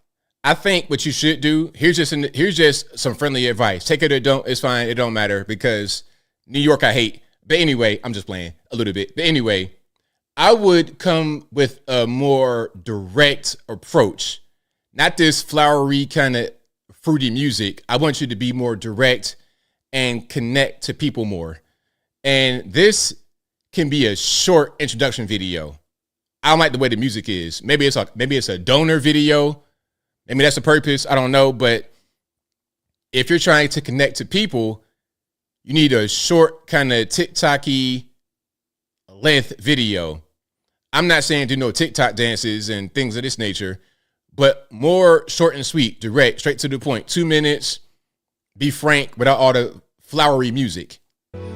And we know that the first step towards solving a problem is having the strength, having the courage to recognize it. And we know that today our New York City is in trouble. You feel it when you walk down the street and try not to make eye contact with a mentally ill homeless person, or when the anxiety rises up in your chest as you're walking down into the subway. You see it in the empty storefronts, the graffiti, the grime, the migrant influx, the random violence. The city just feels threatening, out of control, and in crisis. These conditions exist not as an act of God, but rather as an act of our political leaders. All right, there's more, but again, it's 17 minutes. It's like, bro, why talk for that long? He talked so long, the sun changed. Look, right here, you could tell you have natural light a lot, windows are open, and then look later in the video, you're going to see that it got darker. It's like, man, come on, you talk too long. Again, a minute, 30 seconds, get the point out there, hit your migrants, crime, poverty, subway violence, hit all those notes and be more direct. Yeah, I'm not watching no Andrew Cuomo podcast to announce his candidacy to run for New York City mayor. That's just not really in me. Okay, that is not in me. Now, I did not forget about your man, Voldemort Zelensky. Here is when he first pulled up. Ready close? How are you? Ready shut? He's all dressed up today. President Trump, what's your message to Vladimir Putin, sir? Trump, I love Trump.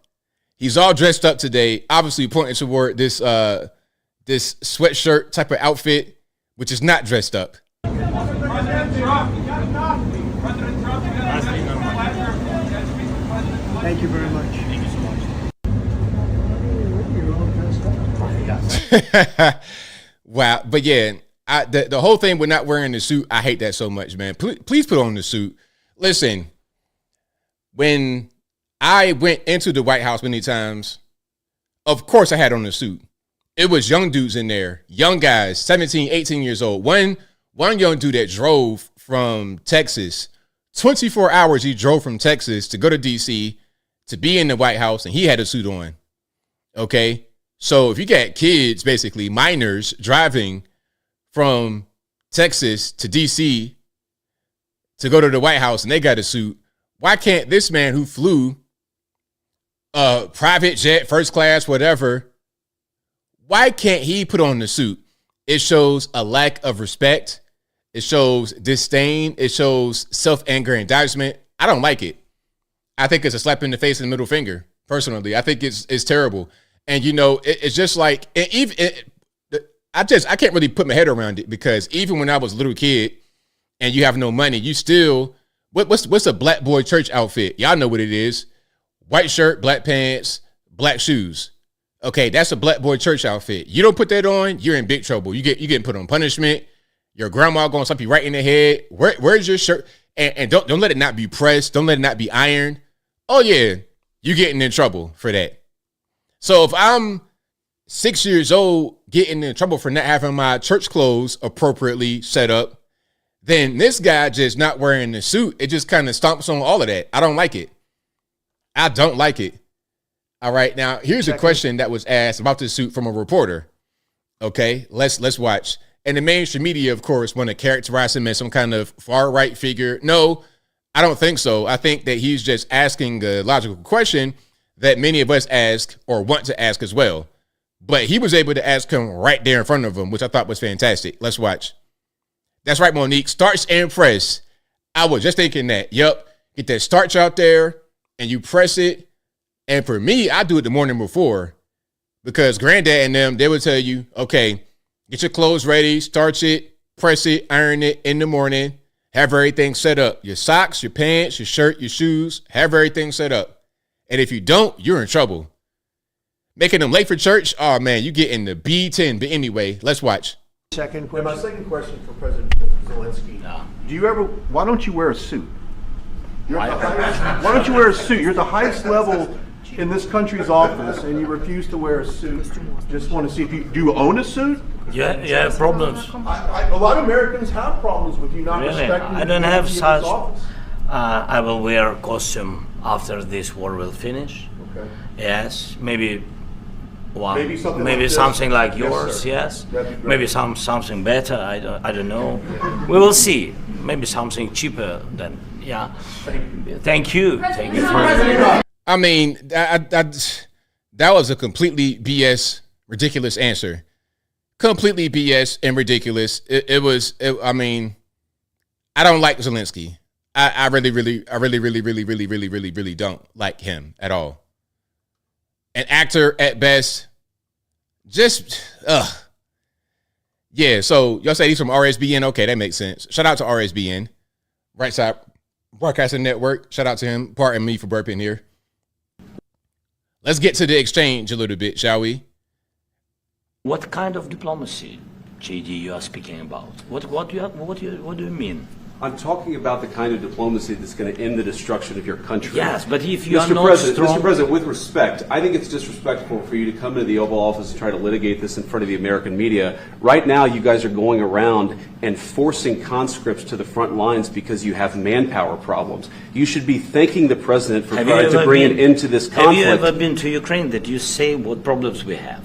I have been to. Come once. I've actually watched and seen the stories, and I know what happens is you bring them on a propaganda tour, Mr. President. Do you disagree that you've had problems bringing people into your military? We have problems. And do you think that it's respectful to come to the Oval Office of the United States of America and attack the administration that is trying to prevent the destruction of your country? A lot of questions. Let's start from the beginning. Sure. First of all, during the war, everybody has problems. Even you, but you have nice ocean and don't feel now, but you will feel it in the future. God bless. You don't know that. God bless. You don't God know bless. that. You will not have a war. Don't tell us what we're going to feel. We're trying to solve a problem. Don't tell us what we're going to feel. I'm not telling you. Because I'm you're in no answering on position this to question. dictate that. That's Remember exactly this. I'm not You're in no position to dictate what we're going to feel. We're going to feel very good. You will feel influence. We're going to feel very good and very strong. You will feel influence. You're right now not in a very good position. You've allowed yourself to be in a very bad position, and he happens to be right about it. From the very beginning of the war. You're not in a good position. You don't have the cards right now. With us, you start having cards. Playing cards. But right now, you don't. Yeah, you're playing. I'm not playing cards. Bro, come on, man. Like, why we got to play like you don't know English? Like, I don't like that either. I don't like the, me no pique no English. I don't like that, man. You know exactly what he meant. Meaning you don't, I don't know, man. This guy, this guy, come on, man. You know what he's talking about. You're not in a position to be able to talk like that. You're in the position of a beggar. Can I please have some money? You're in that position. You should just be quiet, and whatever we're saying, you got to accept it or go the other direction. Mr. President, You're I'm playing very cards. serious. You're gambling with the president lives in of war. millions of people. You You're gambling with World War III. You're gambling with World War III. And what you're doing is very disrespectful to the country, this country. That's with back all to you. respect to your Far country. more than a lot of people said they respect. should have. Have you said thank you once? A lot of times. No, in this Even entire meeting, today. you said thank Even you. today. You went to Pennsylvania and campaigned for the opposition in October. Offer some words of appreciation for the United States of America and the president who's trying to save your country. Please, you think that if you will speak very loudly about the war, you He's can... not speaking loudly. He's not speaking loudly. So Zelensky's upset because they're talking about diplomacy, and he's saying, well, that's not going to work because Putin's not going to respect it. It's like, well, look, we got to try something because what you're doing right now is not going to ever work. You just want more money, more money, more money. It's a bottomless pit. There's a bunch of corruption happening in Ukraine. You guys selling weapons that we Americans gave you. You're putting them on the black market and selling them to terrorist groups all over the nation, all over the world. You're not doing the right thing here. This war is not going well. All of this stuff that's happening needs to come to an end, and we're trying to say, hey, we can go about ending it this way, and you just act like what we're saying is irrelevant, and you're trying to challenge us in our home, and you're not even putting on the suit to respect us. So you're not respecting us with your attire, and you are not respecting us with how you're talking to us. While at the same time, you got your hand out wanting billions of dollars. We have sent them 350 billion US American cold hard cash dollars so far. So if you're wanting more money, the respect got to be there. And if it's not, then you can go over there. So yeah, you can go back to Ukraine, seriously, because this is just crazy. And I've felt like that since the beginning. This ain't nothing new because it's Trump and Vance. I've felt this way from the beginning. I like them. I appreciate them for saying this because it's the way I feel. This is what I voted for. I voted for them to bring a lot of my values and my ideology politically to the forefront. Not everything I'm going to agree with that they do, but this right here, most certainly I agree with 100%. All right. Now there's more here. Really pretty incredible. We see the SUV, hang on with us Zelensky's one moment. SUV. If you look to your left, you're going to see him. Let's watch. Mr. President, is the deal off? President Zelensky, can you tell us what happened? So the lower third says Zelensky leaves White House after a heated Oval Office meeting and cancellation of news conference. So it appears like he got kicked out.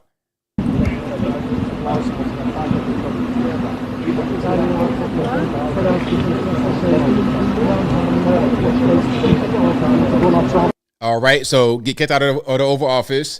Now there's more. RP to the headphone users. So they're asking them, the media that is, they're asking Trump about the meeting and what happened and the aftermath, fallout, etc. Let's watch. Wow, the volume is all the way up. Mr. President, how long do you think it will take for Zelensky to want peace and be invited back to the White House? Well, he says he wants it now. He wants to come back right now, but I can't do that. Are you going to end? What does Zelensky need to do to restart talks with you? He's got to say, I want to make peace. He doesn't have to stand there and say about Putin this, Putin that, all negative things. He's got to say, I want to make peace. I don't want to fight a war any longer. His people are dying. He doesn't have the cards, just so you understand it, okay? I can tell you.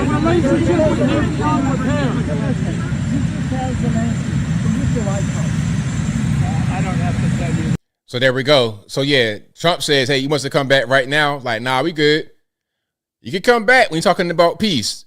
Putin this and Putin that. Putin. Okay, that's cool. That's great. Fantastic. Cool. But we're telling you, we want you to do X, Y, Z. You don't want to do it, you could go over there. That's what is being told to Zelensky, and he's got to be able to accept that. He's got to accept it. Okay, let's keep rocking and rolling. If you like what you're hearing so far, please give the video a thumbs up. Like the video, share the video, do all that good stuff. That'll help me out tremendously. All righty, so let's keep rocking and rolling here. All right, where are we going to go? Oh, here's a MS-13 DNC. Here is their reaction to what's happening. We have never seen anything quite like what happened at the White House today. Today, Donald Trump irreparably destroyed the 80-year-old post-World War II international order. An Oval Office ambush of an American ally that will reverberate all around the world and stain America's image for years to come. That was, to say the least, the most contentious confrontation between world leaders perhaps we have ever seen, certainly on television. It was a truly historic moment, not in the good way. One that I fear realigned the world order, upending the only foreign policy consensus that most living Americans and Europeans have ever known. I've never seen anything like that in my entire life. What I saw is a complete transformation of what the United States is in the world. Certainly was a day of shame for the United States. That clip, the footage of the Oval Office meeting, is going to be shown for years to come by politicians, government officials, historians, university professors, because it very clearly captures the moment when the Trump administration sent a signal that it was ceding America's traditional global leadership role. I don't think it's hyperbole to say we as a country have never quite seen anything like this particularly appalling spectacle before. Diplomacy is not negotiating in public in a spray. The more I see the dialogue, the more I feel like Zelensky was ambushed. This was an absolute disgrace, and it will remain a disgrace in American history for many years to come. And it was obviously deliberate. At the end of the day, man, we're tired of this dude. We had enough. Tired of disrespect. Tired of being robbed. Tired of being fleeced like this. If they don't want to do right, they don't want to play ball, they can go over there. So like it, hate it, love it, don't love it, it doesn't even really matter. MS-13 DNC, anybody watching y'all know it, man. Nobody care about your opinion anymore. You guys, like I said, you guys are going away to dodo bird, going extinct. You guys are going extinct.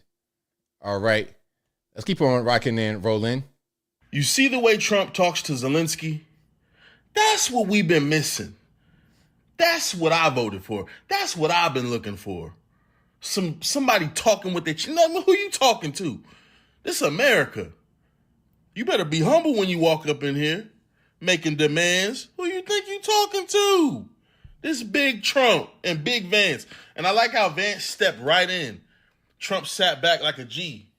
Trump came in, no, I got this, big homie. Hey, bro, you need to check yourself. We're doing you a favor. The United States does not need Ukraine. We can sit back and let Russia destroy y'all. So you better come with some humility, bro. There we go. Exactly. Exactly. This is just, regular people think this way. Regular everyday people think like that. And I think regular everyday people is what won Trump and Vance the election.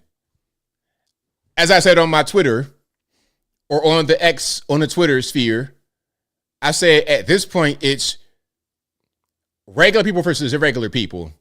Regular Americans versus irregular Americans. That's what I'm going to say, rather than white American, black American, African American, Asian American, disabled American, LGBTQ American. I'm going to say regular American versus irregular American.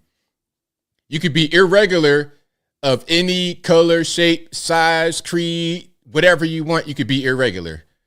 If you think that a man can become a woman, you're irregular. If you vote for open borders, you're an irregular. Okay, that's what it is at this point. Regular versus irregular. Hey, if you think spending $350 billion with the B dollars on the war, that's unwinnable, and the tally might go to the trillion mark. If you think spending that much money on the war with that result makes sense, you're irregular. Regular Americans versus irregular Americans. All right. Shout out to the irregulars. Oh, speaking about irregulars, we got one right here. Okay. Probably a fake irregular, a costume irregular. Why don't you wear a suit? Why don't you wear a suit? You're the highest level in this country's office, and you refuse to wear a suit. Just want to see if do you own a suit?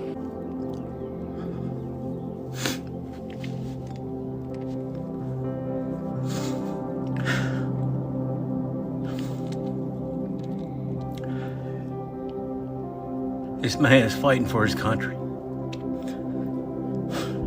A sovereign nation got invaded. His people were dying. And this motherfucker talks about him wearing a suit. I hate this fucking country. Bro, really? Look, like I said in my video about this, anytime anybody gets in front of a camera and starts crying, if you turn on the camera and start crying, I think it's fake. I'm going to say 10 out of 10 times when you do something like that, you're lying. It's not real. Crying on camera about another man in this country. So what are you crying about? You're crying because he didn't get $100 billion more dollars? He didn't already got $350 billion. How much more does he want? You crying about another country. Can I get that pothole on 285 fixed? Okay. Can we get some of these bridges and tunnels fixed? Look, we had a whole bridge collapse right in the water. Boom. Right in the water in Baltimore, Dundalk, right there on the whole bridge. $1 billion, just like that. Can we fix that first rather than worrying about sending money to this sweatpants dude? I mean, come on. Again, regulars versus irregulars. Irregular exhibit A.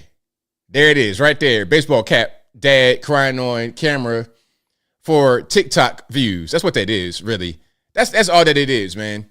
So, yeah, if I'm watching the video and somebody start crying or it starts with somebody crying, I'm going to just go ahead and block. Matter of fact, I'm going to block whoever made the video. If it's their original, I'm going to go ahead and block them right there because I don't want to see you no more. I don't want to see you no more. But if you like what you're hearing so far, please give the video a thumbs up. Like the video, share the video, do all that good stuff. That'll help me out tremendously. Okay. The economic blackout. Oh, we got to show the economic blackout. That whole thing was crazy. So Did you guys participate in the economic blackout on yesterday, Friday, February 28th, 2025? Now, the purpose of the blackout was to spend no money at all on February 28th, because if you do that, it sends a message to corporations. Okay, you want to eliminate diversity, equity, and inclusion. Okay, what we're going to do, we're not going to spend any money at all on that Friday. The funniest part about that is twofold. The first thing is that there is a bunch of different boycotts happening at once. And some of the boycotts are not boycotts. Let me explain. So something was happening last week where people went to Target to buy a lot of stuff because they were shopping for black-owned businesses. So they were going in there buying stuff from the Lip Bar, any kind of black-owned thing, Tabitha Brown, the Lip Bar, any kind of black-owned product that they could find in the store. They were going there and buying it a lot. So they were like bum rushing the stores, buying a whole lot of stuff in Target. Now, this week, they don't want to buy anything for one day.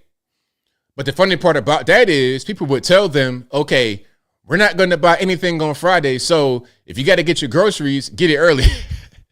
Hey, we're not going to buy anything on Friday. So if you got to buy anything, get it a day before or a few days before. Okay, look, all that Target, Walmart, Amazon is going to do is look at a sheet of paper. It could be one sheet of paper. It could be a graph, just sales from certain people, certain regions for certain things. And they can tell by how you shop what race you are. Anyway, that's a different story.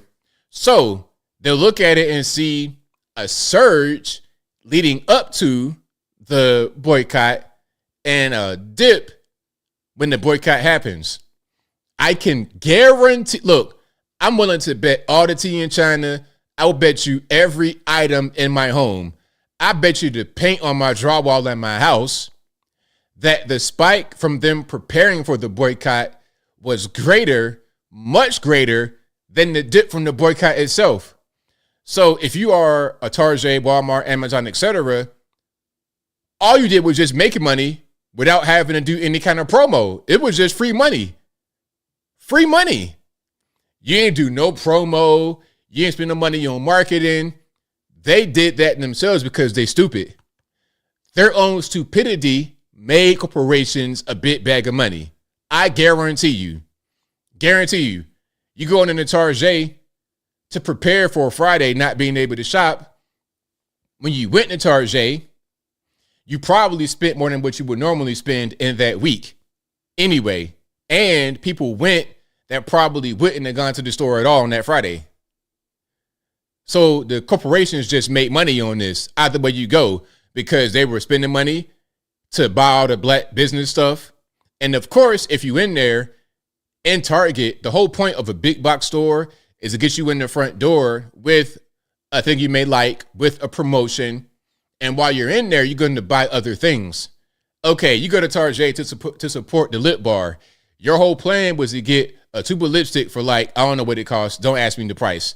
Let's say it's $5. ABL, that's wrong. Okay, I apologize for getting the tube of lipstick price wrong. You went in there to buy that one thing, and before you know it, you didn't spend $100. That's what a big box store does. That's the whole point. It's designed that way to make you do it. Okay, so you didn't do anything of any relevance.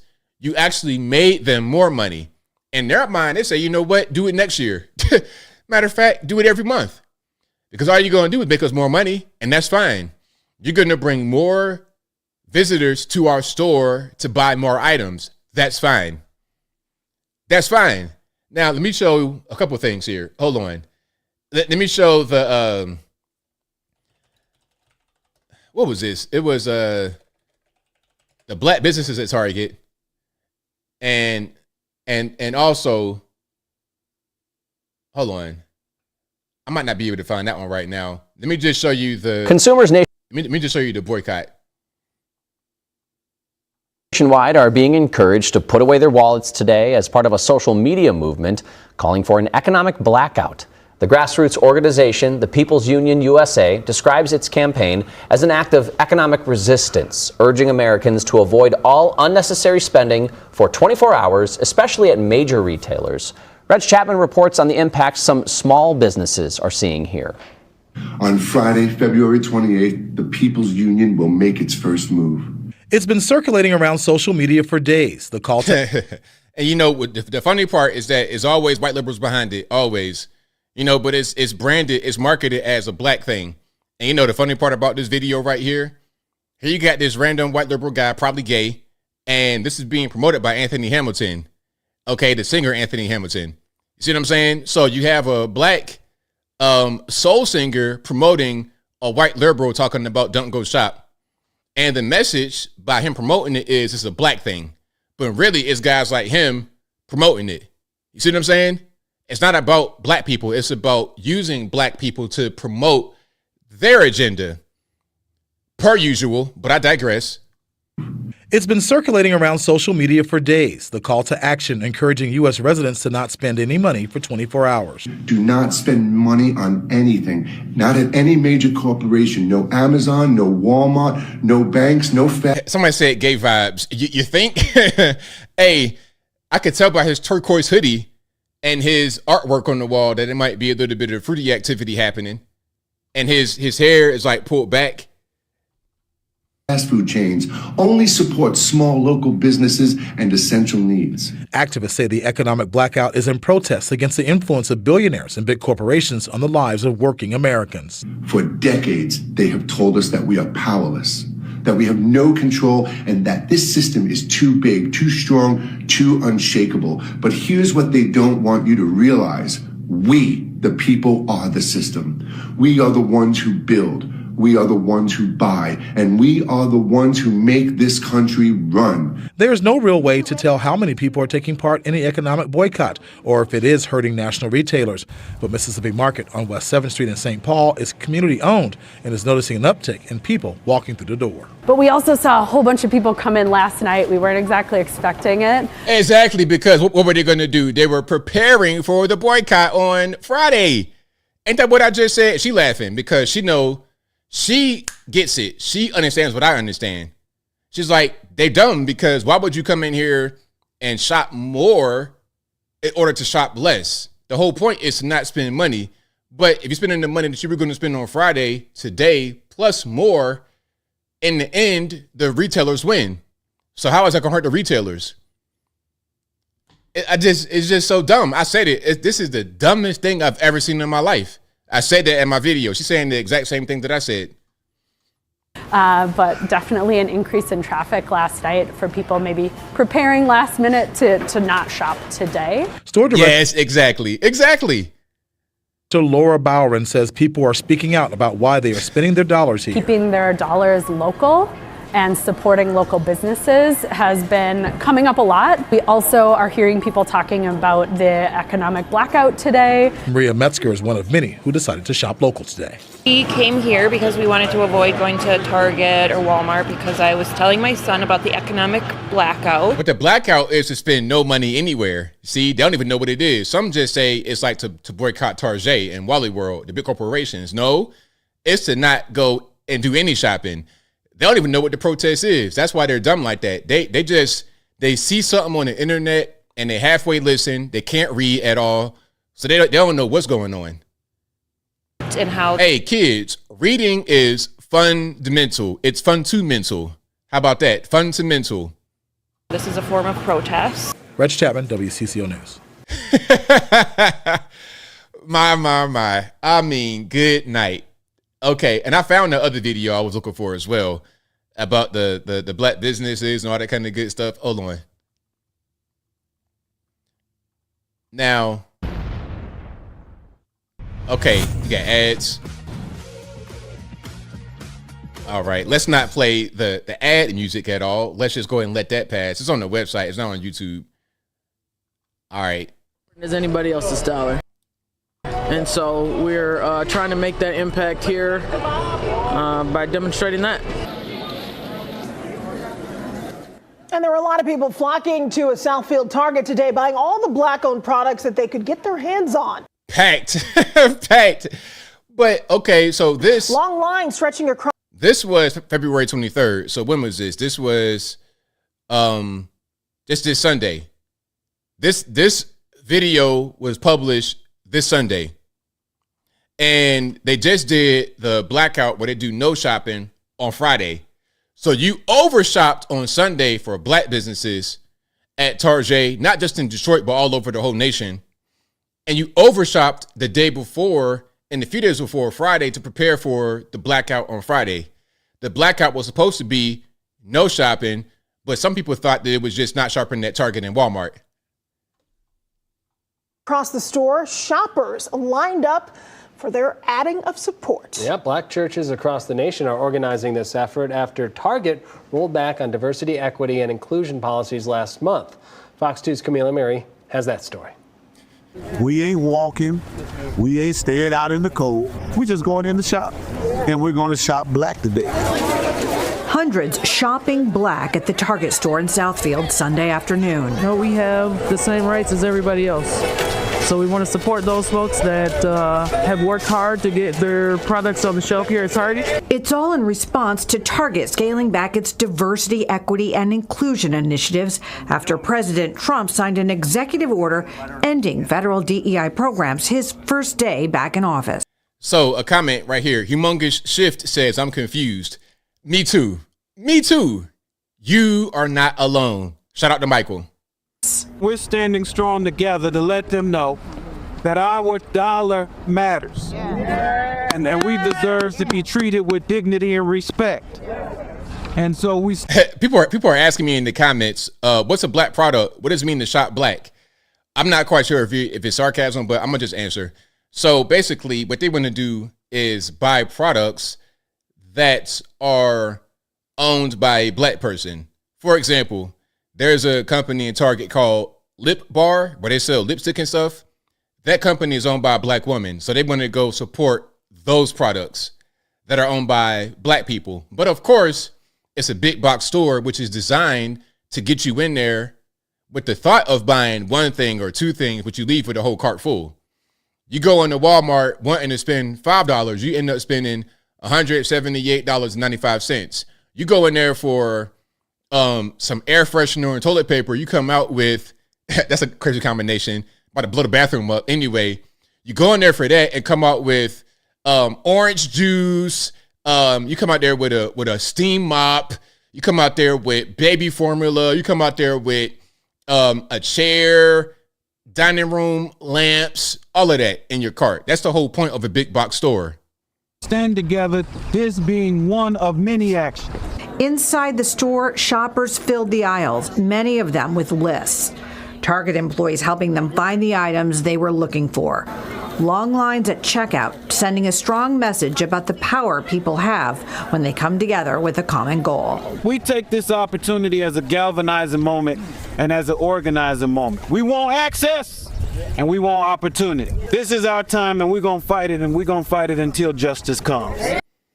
What justice for what though? Did somebody get deleted? Did some teenager get shot for stealing from Target? Like, I don't understand what justice.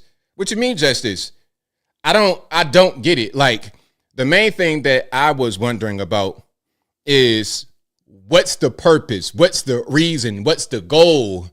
What are we going to accomplish by doing this? All you really did was just make Target money.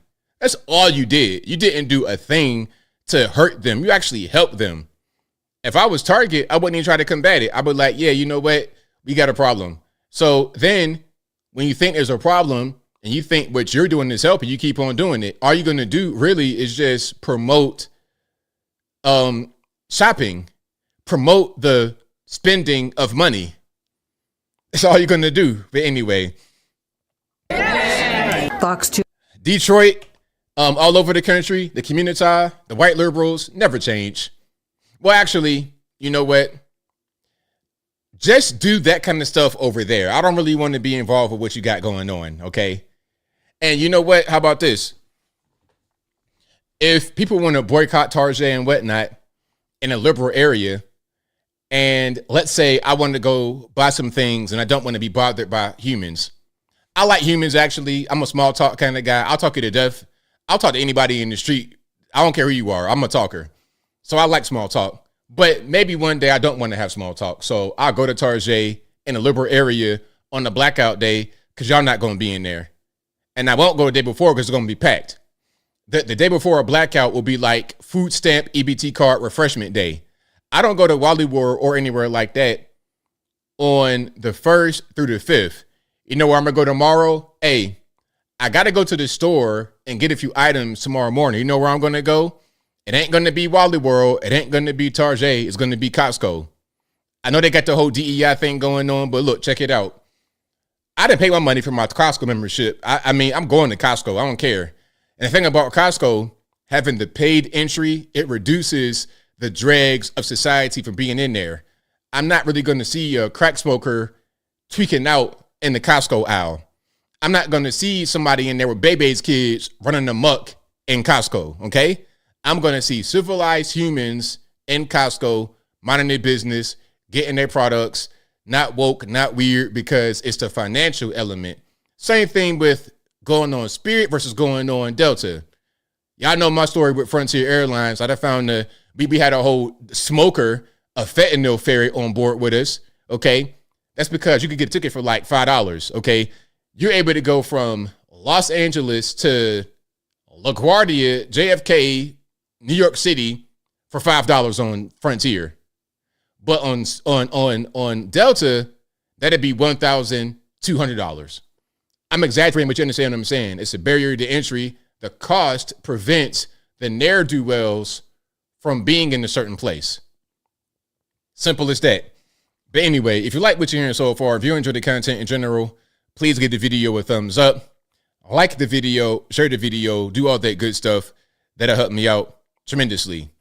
Yeah, Spirit, Frontier, it's just a low-cost airline, so you're going to get low-cost people often. Not all the time, but you are.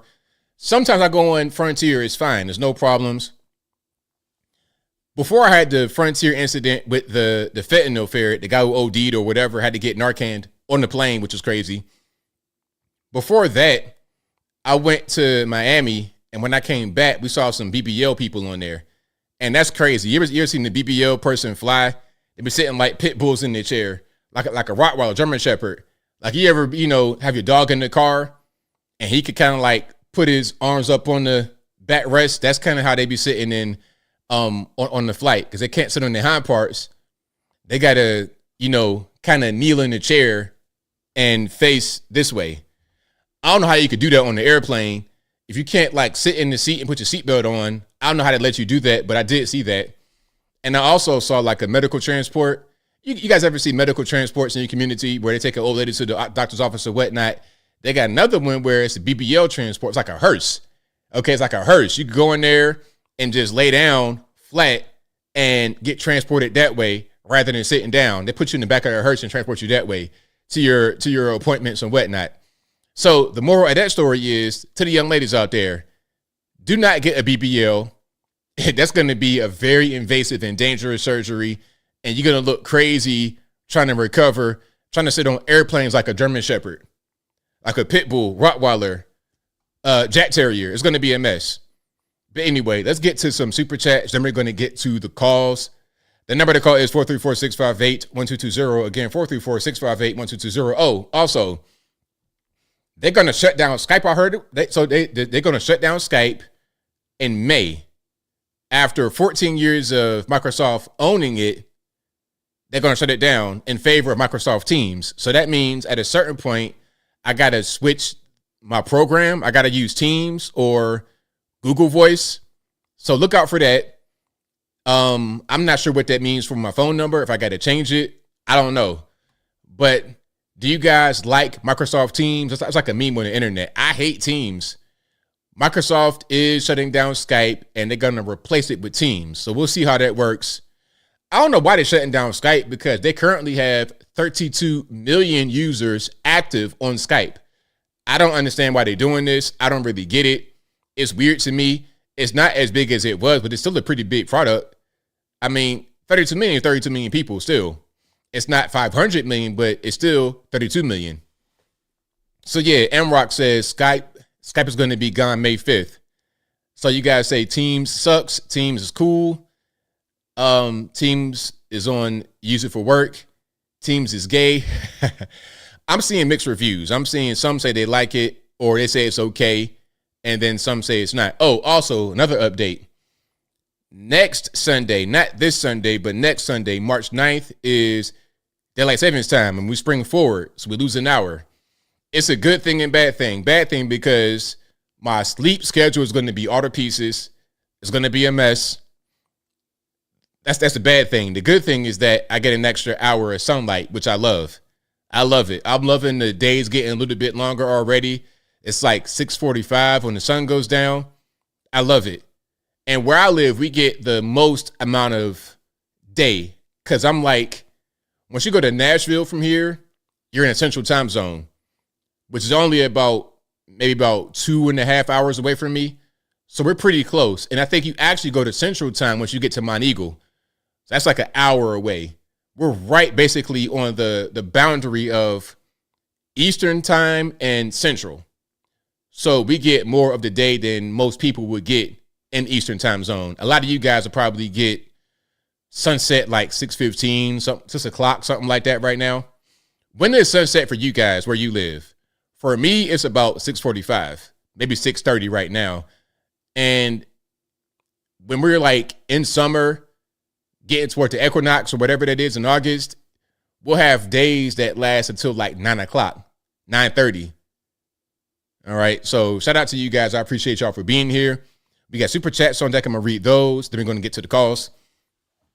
Rebel Without a Reason says, please give a shout out to Sonia. She's listening. Shout out to you, Sonia. Thank you for being a faithful listener. And shout out to you as well, Rebel Without a Reason. I appreciate you.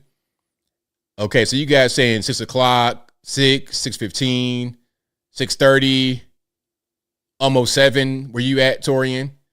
6:34, NorCal. So we're right around the same time. 7 p.m. for Lou. Okay. That's a pretty big difference because some say 6 and some say 7. That's a big difference for sunset happening wherever you are. Big difference. South Florida, 6:30. Psycho Mike Gaming says it sets at 6 p.m. here, give or take until time change. Austin, Texas. Mr. Noel says 9-ish. Wow. Yeah, summer solstice. Thank you, Nicholas. I appreciate. You know what I meant. You got my back. Thank you for that. Yeah, equinox, solstice, all of that. I know it's like you got the spring, fall. Because my birthday is the fall. Is it the equinox or the solstice? Hold on. Let me see. Fall. Yeah, the autumn equinox is my birthday. Okay, 9/22/84. Let's keep on going here. Thank you to the White Man for gifting 5 ABL memberships. I appreciate you for that. Thank you to Whalers 860 who says Zelensky is saying Trump can't do that to me. He's saying it in the parking lot. Exactly.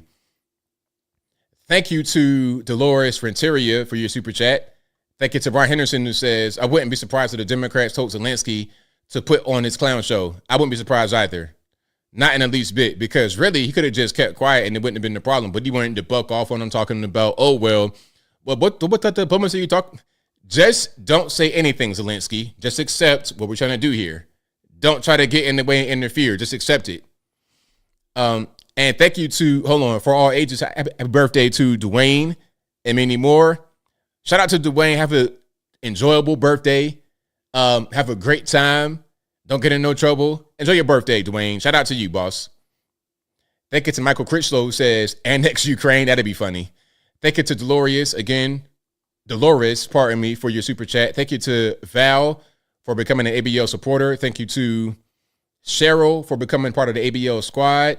Thank you to these characters in this Asian language I cannot pronounce. I don't know if that's Chinese, Japanese, Korean. I don't know what that is, but thank you, boss, for gifting 10 ABL memberships. Thank you for that. I really, really appreciate you. Thank you to Dolores again for your super chat. Thank you to Thomas with the shy emoji with the hearts. Thank you to Ryan Henderson who says, love America or leave it. Exactly. Thank you to Bina who says, Ruski literally means Russian in Russian. Hope that helps. Okay. Well, there we go. Thank you to S4 for being an ABL supporter, 38 months. Thank you to S4 who says salute to ABL members. Thank you to Blackout MIT who says, question, we have Trump, which is good. Who comes next? JD? Yes. In my humble opinion, it would be JD Vance up next. Thank you to Ryan Henderson who says, libs are educated fools. Lord help us. Absolutely. Thank you to Fernandez T who says, build the wall. USA, USA, USA. Right on. Thank you to Resolution who says, I've had more fun on your channel than I've had in a month. Thanks for being there. And if I had more money, I would give more. Hey, man, I appreciate you for being here. I'm glad you're enjoying the channel. Glad you're enjoying the content. Thank you to Ryan Henderson who says, I don't like no 2-bit Napoleon. Tell us what our future is. Our future is bright. Make America great. Right on. Thank you to Buffers Windshield who says, C-Man dissed JD. Called him JD, not Vice President or Mr. Vance. JD shot back. Thank you to Smooth Artist who says he didn't get the Trump cards, or he does not have the Trump cards. Thank you to Jamie who says, ABL, you have the best mic audio quality mix out of most podcasters. I should hook Jericho Green up with a good setup. Yeah, shout out to my man Jericho. Good people. This setup is pretty easy. I think I got to do a video about that. Okay, I did my cooking video on Uncle ABL. What I got to do next is show you guys my setup, like in the real way, and just break down everything. It's pretty simple. I've had the same setup for a long time now. I've had this same setup probably about the past 5 to 6 years because it's so simple. I got 2 monitors, my camera, my mixer, the microphone, and the PC. It's simple. I could actually tell everybody, okay, get this, this, and this, and this, and this, and you have my same setup. It'll be real simple. So what I should do is a video just for that. And I should have been doing that a long time ago. Thank you to Adizio who says, Biden flipped out on Zelensky in 2022 for not being grateful for U.S. aid, and there was no outrage. But when Trump holds him accountable, it's an issue. Exactly. You could do whatever you want if you got a D next to your name. That's what that is. Thank you to Jalicia Salvatore for your donations. I appreciate you for that. All right, we got calls on deck. The number to call is 434-658-1220. Again, 434-658-1220. We got Skype for now. It won't shut down until May. So I think it'll be Teams next. What I'll probably try and do is get Teams set up so I can use it or find an alternative for the call-in. The way it works with Skype is that I have a number that I buy every 2 or 3 months. It's like $10 a month, $10 every 2 or 3 months. And I link the number through Skype so I can answer phone calls that way. And I can also receive video calls through Skype in the email. And as I always say, there's an email for Skype in the box if you want to be on the bottom left-hand corner of the screen. And the number's always in the box as well, 434-658-1220. Let me get my sound together, and we will get rocking and rolling with the calls. Give me 1 second here. All right, there we go. Let's go. 501, you're on the line. Who am I speaking to? Hey, this is Robert. All righty, what's happening? Not much. I called a couple times on your show. One of the things that I'm kind of surprised about, like a lot of people are not talking about, the Brett Baer interviews Zelensky had, and where he said that, because Brett Baer was asking him if he wanted peace, and he was like, "Oh, I want to get NATO and have NATO forces boots on ground, and possibly having U.S. soldiers boots on ground." I'm like, ain't nobody trying to go to Ukraine to go fight your war. Yeah, we are most certainly not doing that. He's out of his mind. Boots on the ground? No way. Yeah. So, I mean, it's like all these Democrats talking about, oh, he's been, he was disrespected and all this other stuff. It's like, I mean, how many billions of dollars do we got to give these people for them to fight a never-ending war? You got a big country, like Kamala Harris says, we had a big country fighting a little country. And without our aid, they would definitely get destroyed. They would have been destroyed a long time ago. Right, of course.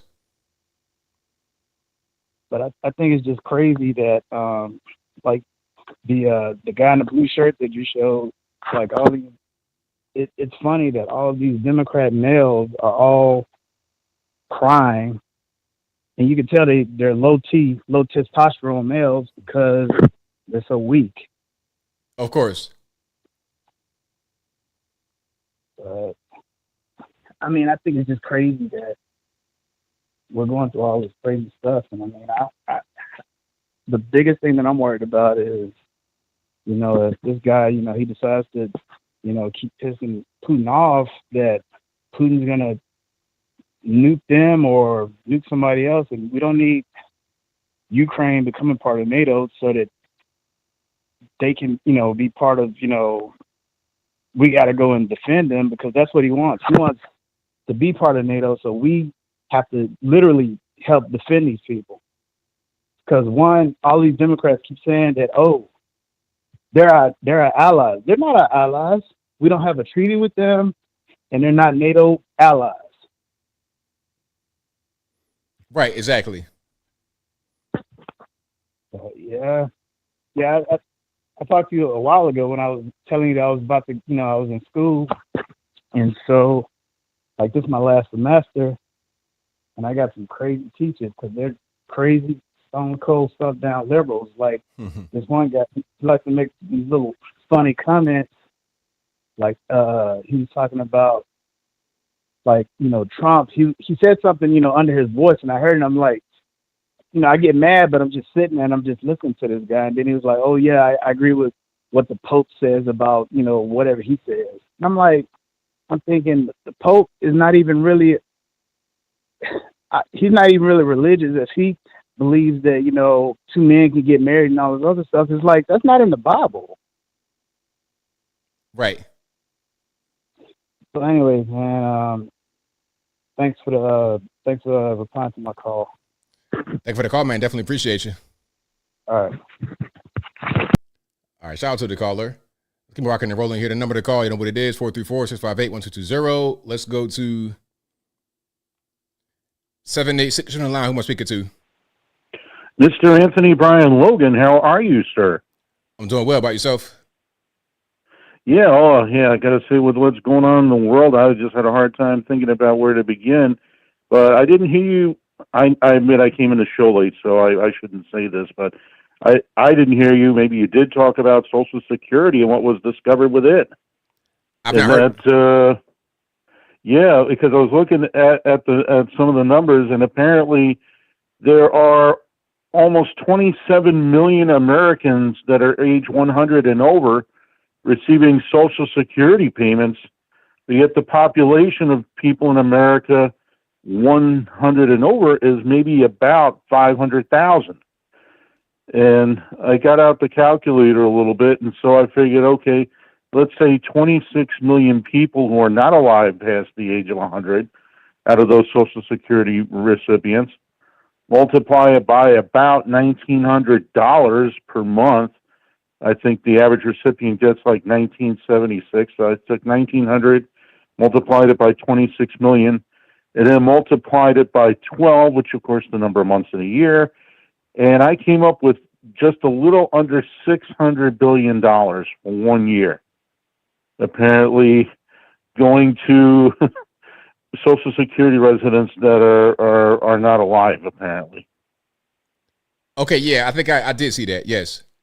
And I said, that was such a staggering amount of it. I was talking to my coworkers, I couldn't believe it. You know, I said, my God, and this may be just scratching the surface. I mean, with things like this, I wouldn't be surprised if there is about $2.7 trillion worth of waste that could be eliminated. Yeah, for sure. Yeah, I just wanted to bring that up.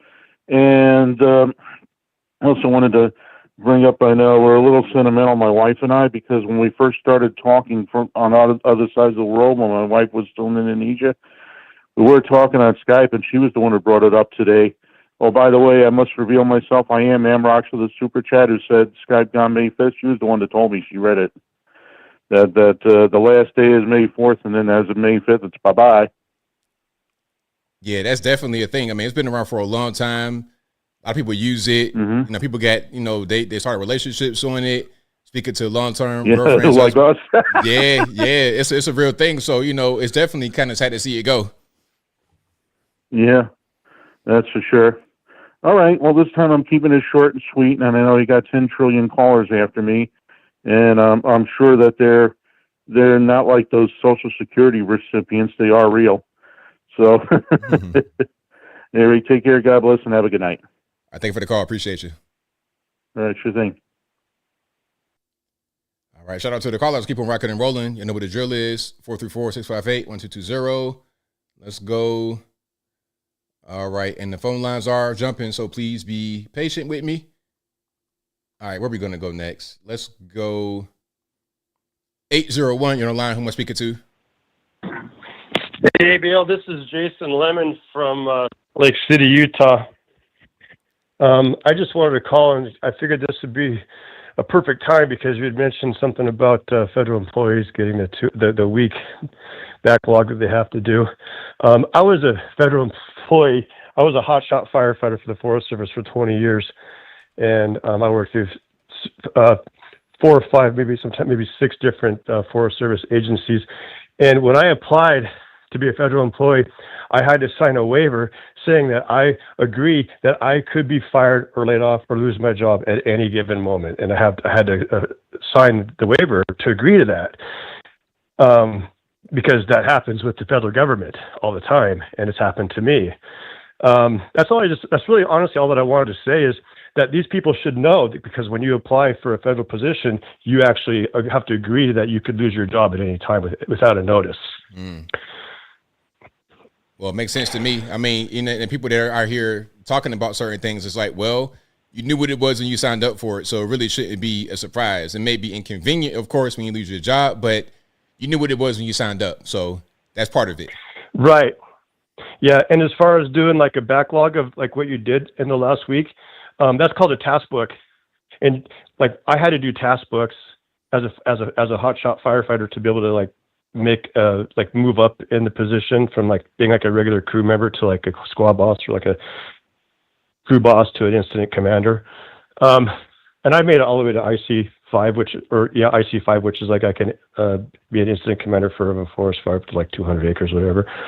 But we would constantly have to do backlogs on what we did. In fact, the boss would sit us down, and we would have to go through all the things that we did, and we would have to be quizzed on the things that we did. Not only did we have to like write down or email or type what we did within the last week, we actually got quizzed on what we did during that period so that we could show that we didn't just say we did, but we actually had to go through the processes of doing it and then explain what the processes were after doing it. So I think when I'm listening to these people all over the media, they're just crybabies. I just honestly, I was a federal employee for 20 years and I got laid off a lot through that 20 years. And you always get your job back.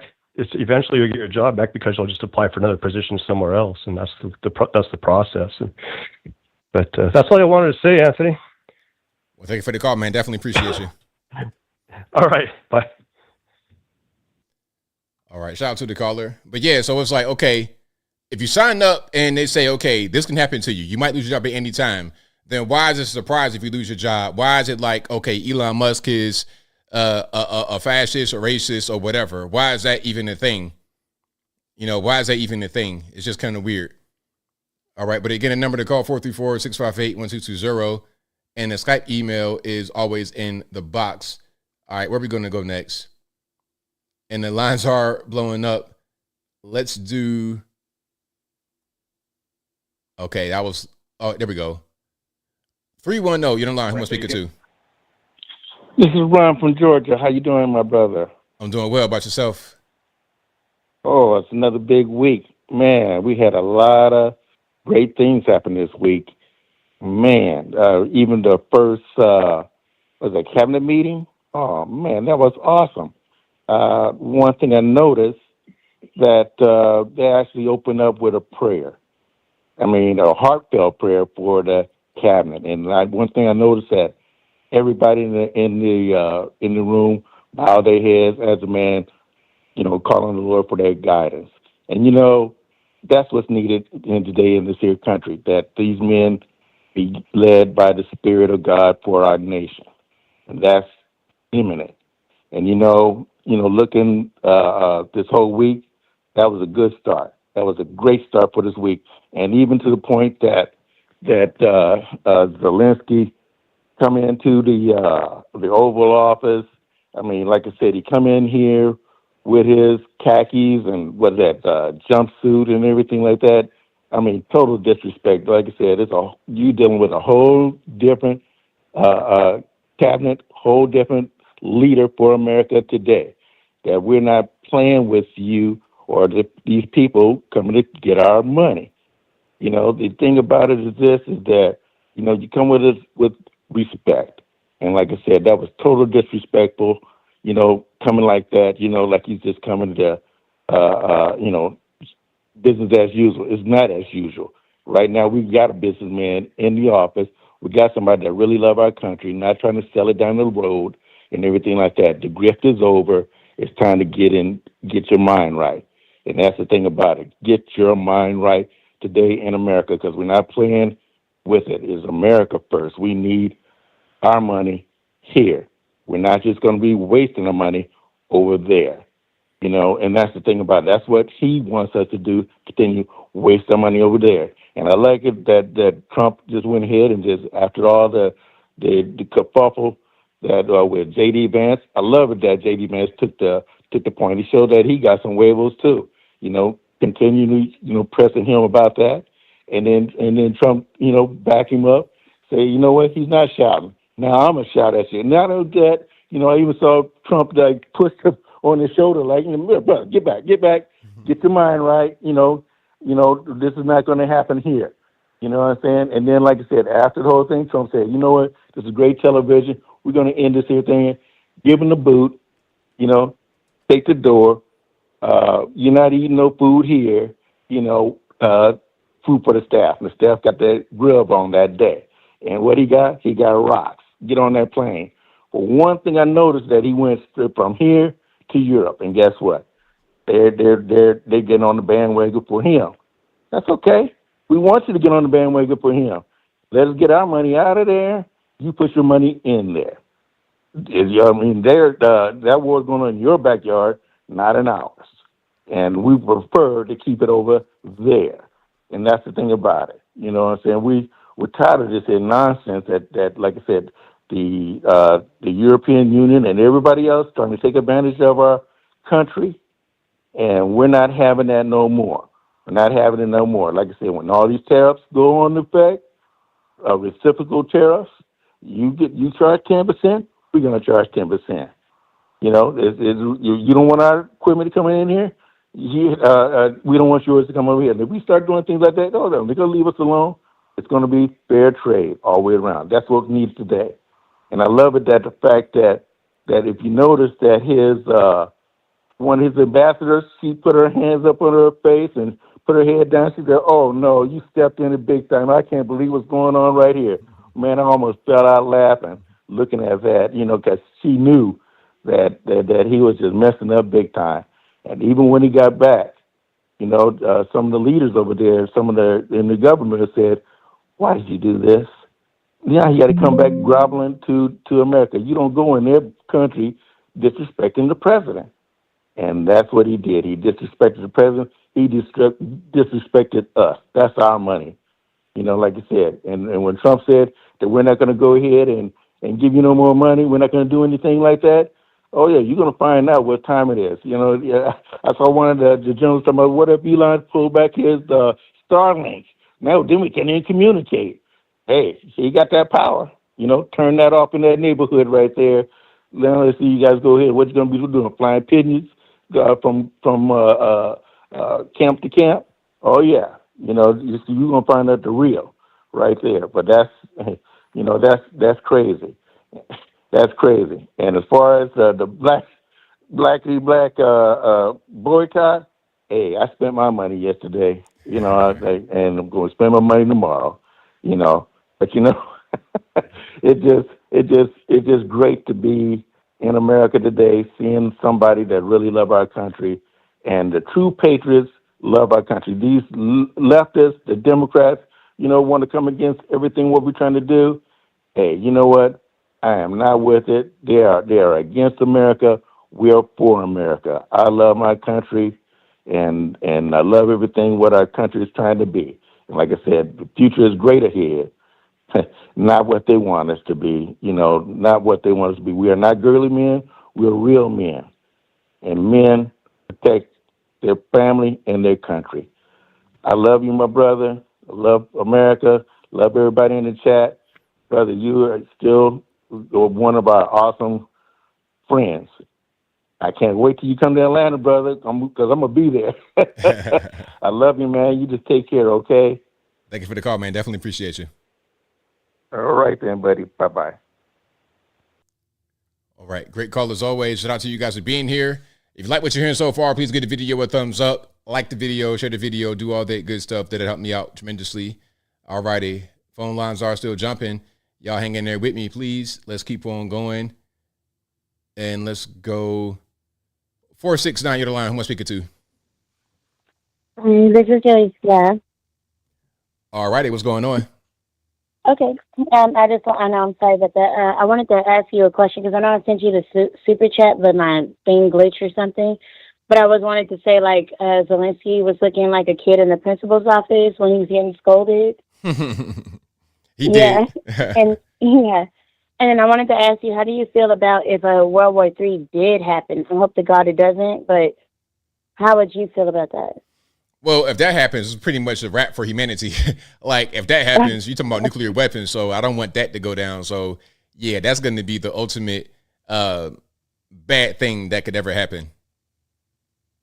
Okay, and do you think Zelensky is going to want to redo his thing, or what's your take on that? Like, you think he's going to want to come back because he's embarrassed, or, because Trump was a man. He straight up told him, come on now, you don't have any cards. What are you doing? Well, he's got to do something. I mean, if he wants to get some money, if he wants to get a resolution, he's got to do something. He can't just do whatever he wants to do. It's a new administration. Joe Biden is gone. Kamala is gone. He has to do things differently. He can't just come in here doing whatever he wants to do to get what he wants anymore. Right. And then, that's the thing. It's they think that just because the old administration is oh, well, that was your president. It's we didn't vote for him. I never voted for him. So it's how can you say that? It's so tacky. But anyway, the next thing I wanted to say, what should Americans work towards? With the DEI, I have people in my family is oh, the DEI is getting canceled and we woe is me. I'm so if the job is inoperable or if it's a wasteless job, why are you on it? That don't make no sense to me. So what do you think? Yeah, I mean, it doesn't make a lot of sense to me. Are you there? Hello? Okay, well, go ahead. Yeah, I'm here. Yeah, I'm here. And that's all pretty much the questions I wanted to ask today. That's it. Well, thank you for the call. Definitely appreciate you. Thank you. All right. Shout out to the caller. Let's keep on rocking and rolling. Let's go. Anonymous caller on the line. Who am I speaking to? Hello? Yes? Who this, ABL? Yes, it is. Who am I speaking to? Hey, what's going on, man? So I guess Zelensky was disrespectful to President Trump, right? Say it one more time. President Zelensky was disrespectful to President Trump. You said he was respectful or disrespectful? He was disrespectful, according to you and your listeners and a lot of people out on the right. He was disrespectful? He was disrespectful, you're trying to say. Yes, he was. He was, okay. And why do you think he was disrespectful? I think he was disrespectful because of the way that he was behaving, the way that he was talking. Oh. You shouldn't have said anything. Should have just, just, okay, let's sign the paper and go to lunch. He wanted to interject his 2 cents. Hey, JD, look, what you mean by the plum? All of that, just shut up. Just sign the papers and keep moving. Okay, so sign the papers. And why he should sign the papers? Because that was the point of him being there. Okay, so do you know what he demanded on the agreement, what Zelensky demanded? What did he demand? Well, he demanded protection. What kind of protection? The United States getting involved with the European Union. So, like, in what way? Protection. I mean, if like you just like okay, like I'm gonna because you're not being honest because you're not answering the question. What he wanted was U.S. boots on the ground, correct? Exactly, protection. Why you ain't just say that? No, he want protection. Anyway, he wanted boots on the ground. Okay, what's your next point? Mm-hmm. My next point that why do you know how the resolution was voted in the UN? Which one? With Zelensky, with the issue right now. I mean, I'm sure you read it. And just say it. Look, man, look, for real. Just say what you want to say. Stop asking all these questions. So you didn't know the resolution. Look. Just say what you want to say and stop beating around the bush. I'm not beating around the bush. Just say it. Just say what you got to say. Because look, I asked you first about the whole thing about the protection, and you want to say what it was. I knew what it was. I was trying to get you to say it, and then I had to force it out. Just say what you want to say. Okay, so Zelensky was demanding he will leave the presidency if the United States and Europe offer the protection, being a NATO member. Trump say no. So he said, well, you can have boots on the ground, assistance. Trump say no. And then he say, I will give you the minerals. So you know what the contract was. I don't think you know. So let me help you out. Because you just say what you got to say. Just say what you got to say. Let me help you out. Let me help you out, bro. Just say it. Come on. We don't got all night. Just say it. Pretty much he wanted the 50% of the minerals of that Ukraine have and natural resources, the proceeds, 50% of the proceeds. Europe give more money. The European Union give more money than the United States, 650 billion combined. United States like 200 billion. So the number that he gave you was false. The other thing that I want to mention is the UN resolution vote. You know what it was? So the UN resolution vote, Russia wanted part of Ukraine. He already turned Donbass, another city, and he wanted Kyiv, that is the capital. That's where all the resources concentrate in Kyiv and the coast. The United States, to what Trump told him, he said, okay, we protect you if you give us 50% of the minerals to pay back the money that they received. As some of them were grants and some of them were loans. Trump went and spoke secretly with Putin and decided to vote against Ukraine. So pretty much all Europe voted for Ukraine in the resolution for Russia not to take any part of the territory anymore, no more territory, and back down out of Ukraine, leave Ukraine. So Trump is a traitor, man. Trump went and spoke to Putin and said, okay, I'll give you Kyiv. So now Putin wants Kyiv where all the resources are, and he wants to send American companies there to extract all the minerals, and don't give nothing to Ukraine. So why do you think you should be happy? Why do you think you should be excited? Okay. So if you say all of that, then why was Zelensky at the White House? To do what? Because he ambushed him. He told him that it wasn't true. He ambushed him. He's a liar. Why you think the whole world? So wait. Excuse me. So no. So what? So you said Trump lied about all of that. So why? Excuse me. Answer the question. Answer the question. Is he? Stop talking. Yes or no? Did Trump? Stop talking. Look, I'm trying to be nice. I always try to be nice. You've been calling here for years. I'm trying to be nice. Just stop talking while I talk. This is a very simple thing I say. Now, did Trump lie about all of that? If he did lie, then why was Zelensky there? Did he not know that Trump lied, according to you? He did not know that we're having secret conversation with Putin. Just answer the question directly. Did he know that Trump lied? Yes or no? He did not know. Answer the question directly, sir. Did he know that Trump lied? Yes or no? No, not at the moment of the meeting. He did not know. So why didn't he know, but everybody else in Europe know? Why didn't nobody tell Zelensky? If Trump lied and the Europeans knew, then why didn't they tell Zelensky before he went to the White House? Because in the contract said there was no protections. What part on the you said that Trump went behind his back and lied, all this, that, and the third. So who knew that aside from you? ABL, use your common sense. Just answer the question. Like, you're not answering questions because it's very simple. If you said, because this is common sense. If I know that I'm meeting with a liar, why would I meet with him? What's the purpose of doing that? If I don't know he's a liar, but others knew, then why didn't they tell me? One of my takes is desperate. He's desperate because he really needs help. The European Union usually rely on the United States. So did Zelensky know that Trump had lied before? Excuse me, and let me get the question out and stop talking while I'm talking. Did Zelensky know that Trump had lied before he got to the White House? Yes or no? No, I'm probably not. No, probably didn't know. But how did he not know if everybody else knew? Why didn't anybody tell him? I didn't say. If you, a random dude on the internet, knew, then why didn't Zelensky know? You're not making any kind of sense. I'm making sense. You right. Listen for 1 second. Right. I'm gonna hang up. Okay. Y'all don't care. Go ahead and hang up. Go ahead. I don't care. Why do I care about that? Okay. You calling me? Oh, okay. So you don't know. You say you want to hang up. You don't know what's going on, but if you want to argue with somebody, you say, look, you called me. I didn't call you. I don't know who you are. Your phone number. You called me. So if you want to hang up, go ahead. So let me correct you because you need to be corrected. That's what I call you. All right. So what did I get wrong? So if somebody goes to the UN resolution vote. No. The question, look, stop talking. The question was, what did I say wrong? You say, well, first of all, you don't know what's going on. You just don't know what's going on. What did I say wrong? You said you're going to correct me. Excuse me, sir. You said you're going to correct me. What did I say wrong that you're correcting?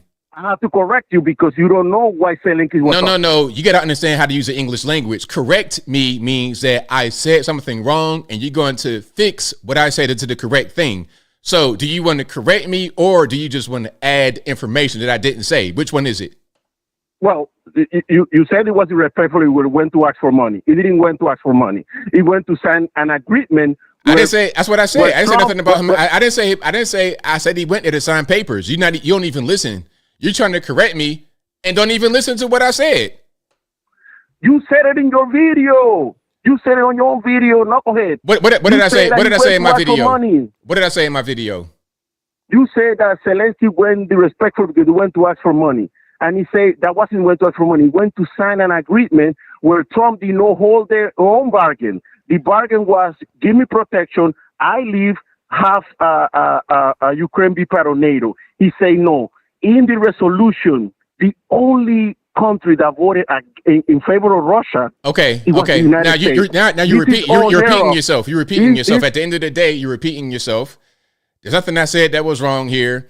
You want money, you want this, you want that, you want things from us, and you can't have the respect to put on the suit. That's ultimately what I was saying. Now, what I said right now was that he went to sign that document, and it was already set up. Marco Rubio set it up. I wrote an article. I said that in my article. Go to my website right now. You can see it in the article. I said exactly what it was. So I didn't really get anything wrong. At the end of the day, the thing didn't go well because he was just not really set up to do it at the end of the day. I think that's enough.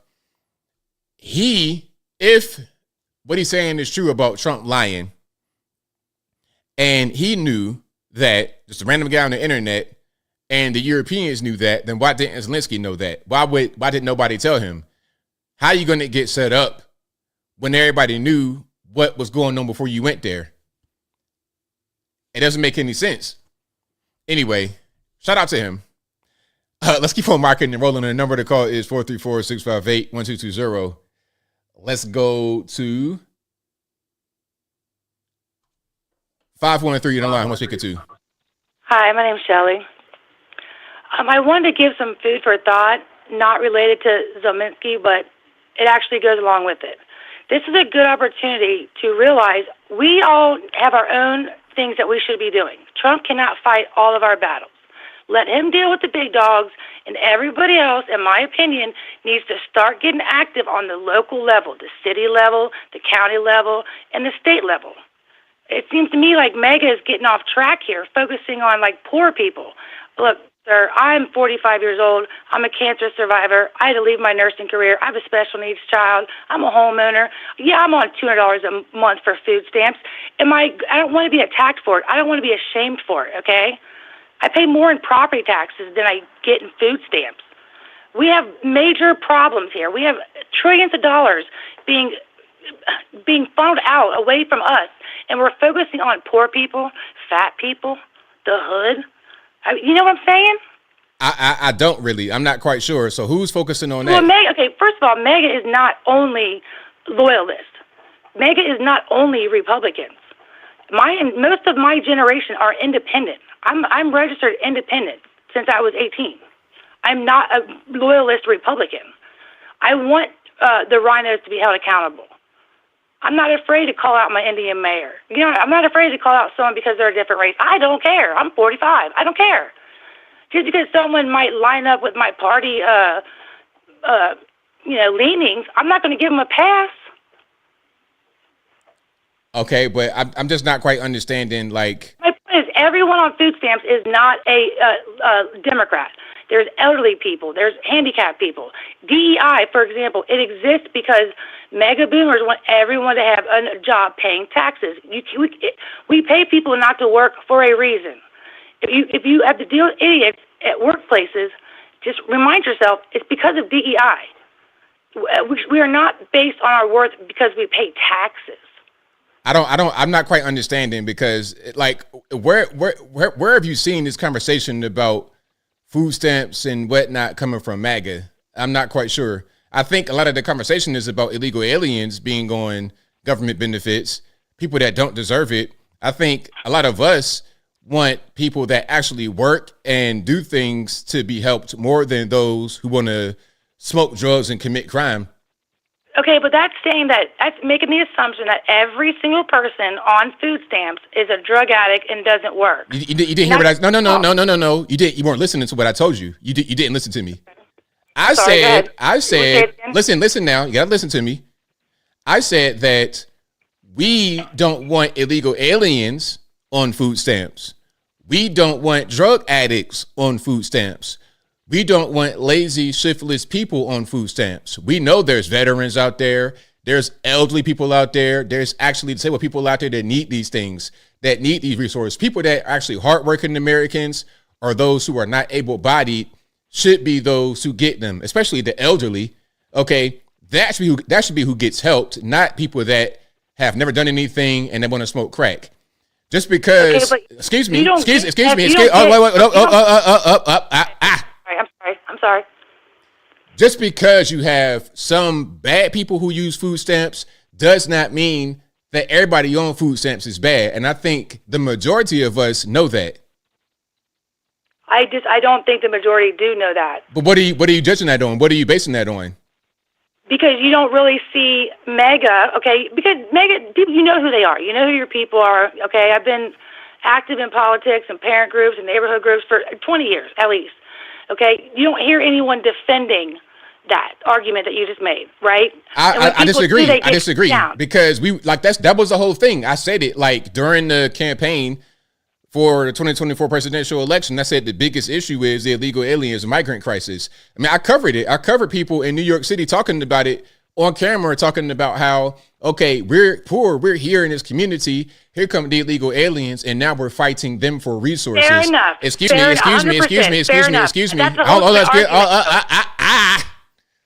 I'm sorry.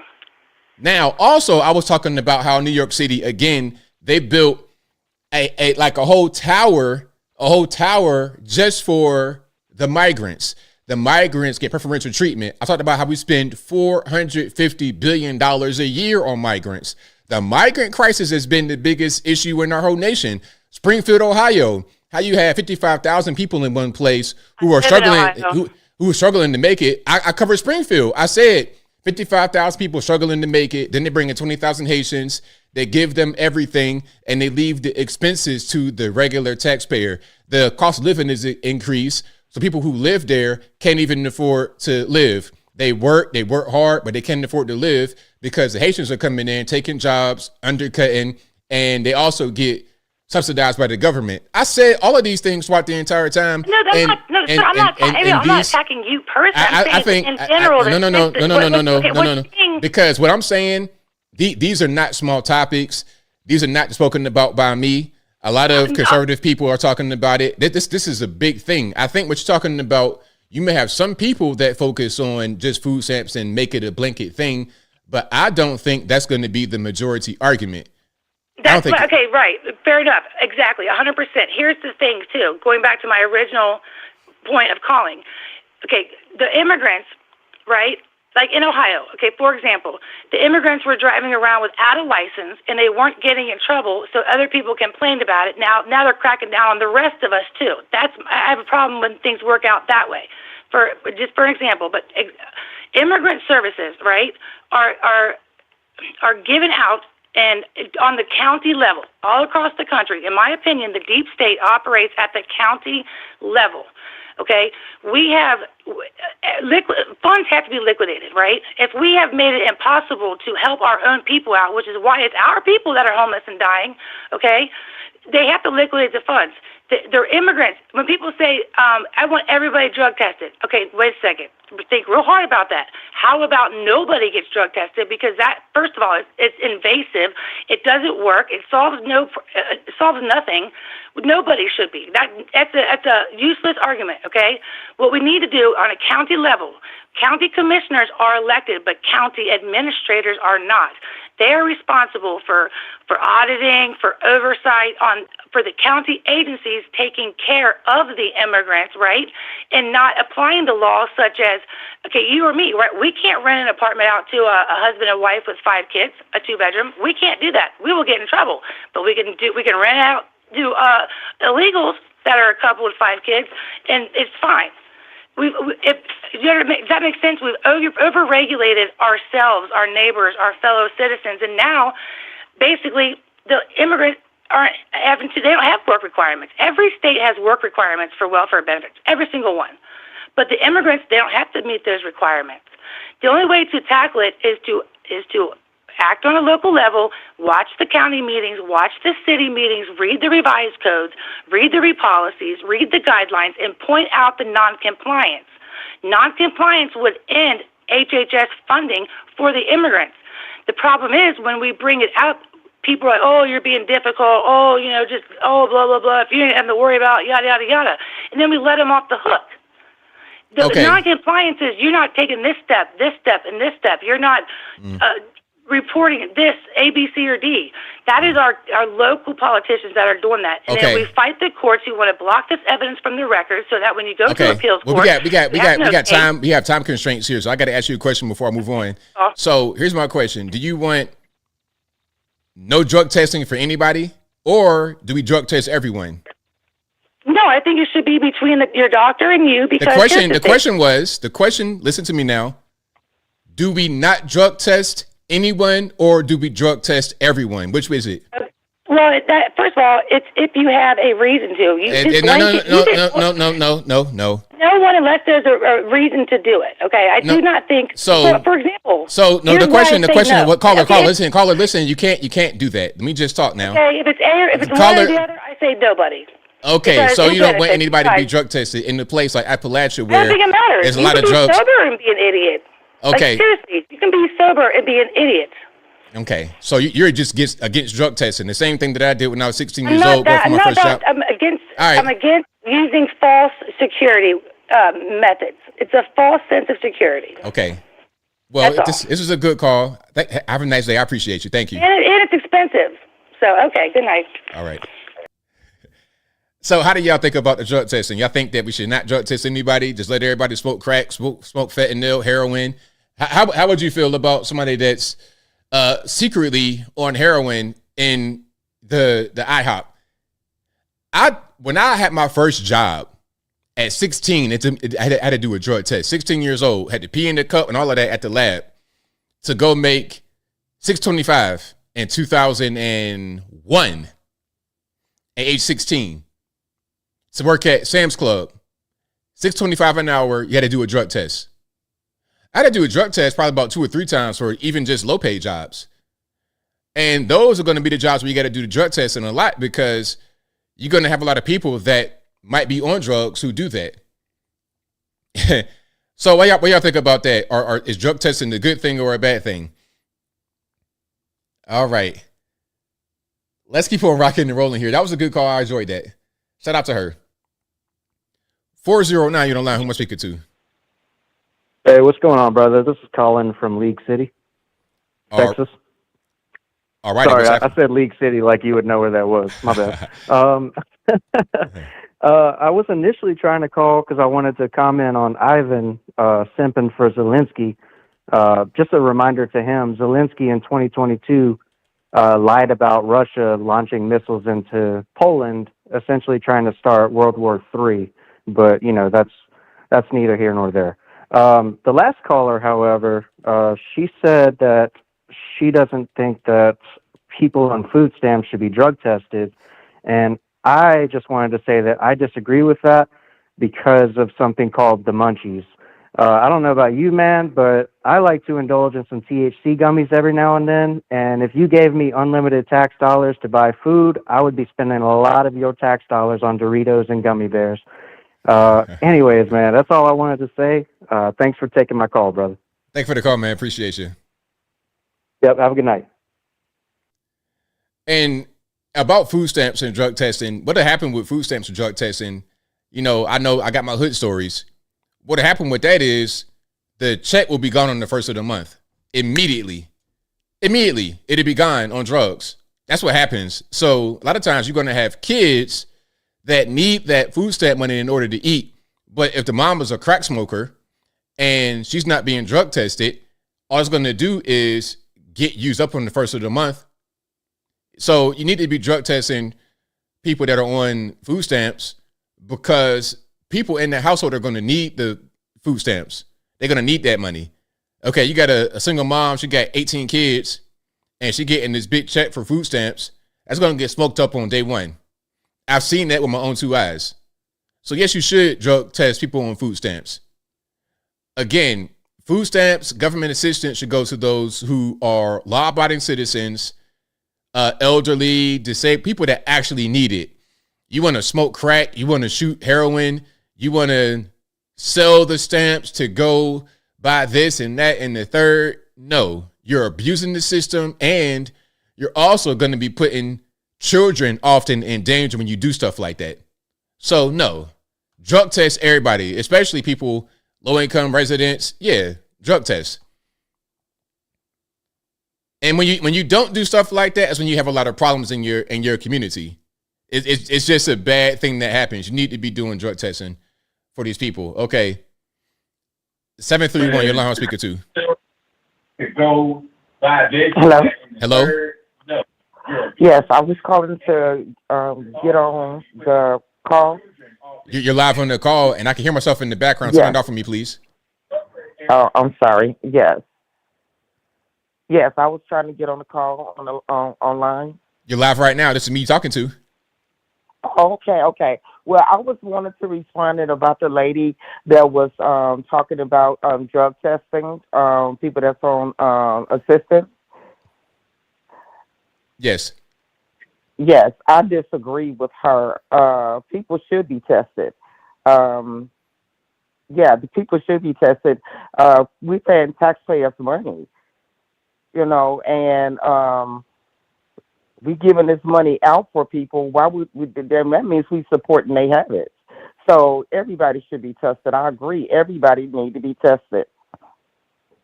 I agree with you 100% because I'm not trying to support nobody's habit. And then also, like I was saying a little while ago, a lot of these people got kids in their house. So you know what happens. First of the month, they get the check, it's going to be gone. It'll be going right to the drug man, and the kids in the house are going to be hungry. And people are saying, well, she's getting food stamps. Well, she's on drugs, so she's going to sell the food stamps to get the drugs. So you most certainly got to be drug tested, not just because we don't want to have our money get wasted on drugs and support habits. We also want to protect those who cannot protect themselves, meaning oftentimes elderly and children. That is correct. I totally agree with that. Yeah. So I just wanted to call in on that and just responded about that. I believe everybody, even people that's not on food stamps, everybody need to be drug tested. I run a business. I don't need nobody coming into my business high or intoxicated and I can't test them. Yeah, they need to be tested because it's out of everybody's safety all over the world. We have to be safe. So with somebody up under an influence, you got all type of people working around you, and everybody's life is at stake because you don't know what type of response or how they may react while they up under their influence. 100% correct. I agree with you all the way. All the way, I agree with you. Okay, thank you. Thank you for the call. Okay. There it is right there. She nailed it. She nailed it perfectly. Nailed it perfectly. It's like, I run a business. Can't nobody in my business getting high and messing stuff up. And it's a safety issue at a certain point too. But people, a lot of times, they don't really understand that. They don't really get it. They don't really get it. They never really seen somebody like at their job high. Like, you don't really, it's a problem. It's a safety issue. Okay, let's keep on going here. Let's go to, all right. I got time for maybe one more call, maybe two more calls. Let's go. 757 on the line. Who am I speaking to? Yeah, Mr. Logan, Chesapeake Bob here. How you doing? I'm doing well, man. How about yourself? Oh, I'm doing okay. My daughter took me out and stuffed my belly full of seafood. Anyhow, I was called about that caller that was talking about food stamps. Okay, now, I'm a little bit older than most of the people out there, but when I was growing up, we had 12 kids in my family. All right, and I grew up in Oklahoma, so the boy that was talking bad about Oklahoma in the chat, cut it out. But anyhow, here's what they did back in the day. We would get food stamps because my dad was on disability and we had 12 kids, right? So we would get food stamps, and here's what they would do back then. They would go to the local store, and if you know, you know. The local store would give you 50 cents on a dollar. If you were lucky, they'd give you 75 cents on a dollar. They would take the food stamps and they'd give you cash, right? Mm-hmm. You know that, sir, right? Yeah. That's how the game's played. And then you take that cash and you can go buy whatever you want. So that's the thing about food stamps. So, some people, they're on hard times, particularly the elder. They need food stamps. I'll gladly pay my taxes so they can get some food stamps. But the game is you take the food stamps or the EBT cards or however they do it nowadays, and you turn that into cash, and then you go buy whatever you want. So that's the scam of the food stamp. So I just wanted to call and at least enlighten some people on how that scam goes down. Now, do you think I'm incorrect? No, I mean, I was talking about that earlier. A lot of the stamps, like I was saying, with people that's on drugs, it'll be gone on the first of the month. They'll convert that to cash and then go buy drugs with it. In a snap. Yeah. Now, back in the day, we didn't have these hard drugs that they have nowadays, but you could convert that to cash and go buy some marijuana. You could buy some LSD or whatever your gig was. But I know nowadays it's a little more hardcore. But that's the scam. And what I wish would happen would, I don't know how you say tighten it up, but they need to kind of take a look at that, because I wouldn't say trillions, but there's millions of dollars being scammed out of our taxpaying money going basically to that stuff. But I just wanted to call in and maybe enlighten some people on how that scam goes down. And I appreciate you taking my call, sir. Thank you for the call. Definitely appreciate you. You have a good night. Same to you. Bye. I mean, with food stamps, the way that you can kind of crack down on it, and I'm going to end this poll right here. The poll question was, who should be drug tested, everyone or no one? And 84% of you guys said everyone. 16% said no one. Shout out to the 16%, but I think the majority has spoken. 84% said everyone gets drug tested. 16% say no one. All righty.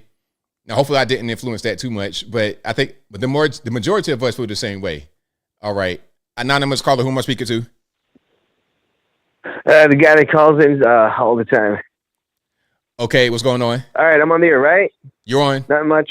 All right, so back to the show. So with regards to that lady that called in before the previous caller, the nurse, or the lady that claimed she was a nurse and she had cancer and such and such,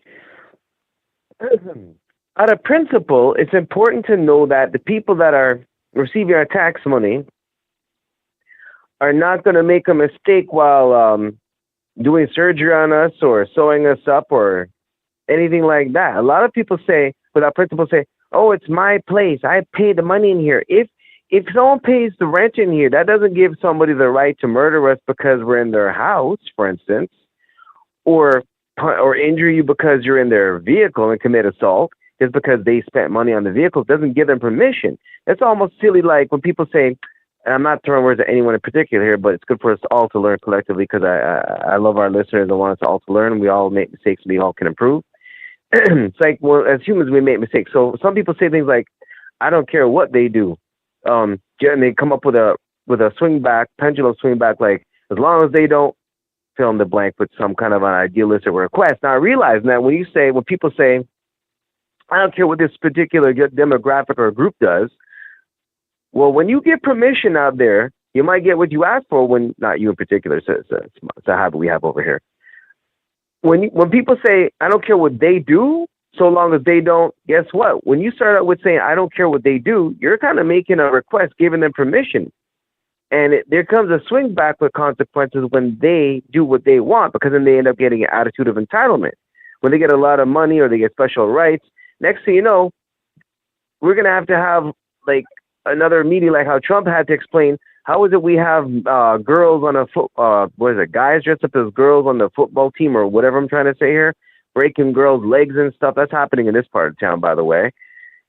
It's bizarre that he has to even explain that, because they've tried to normalize what's not normal and live a lie, live in delusion with fake facades.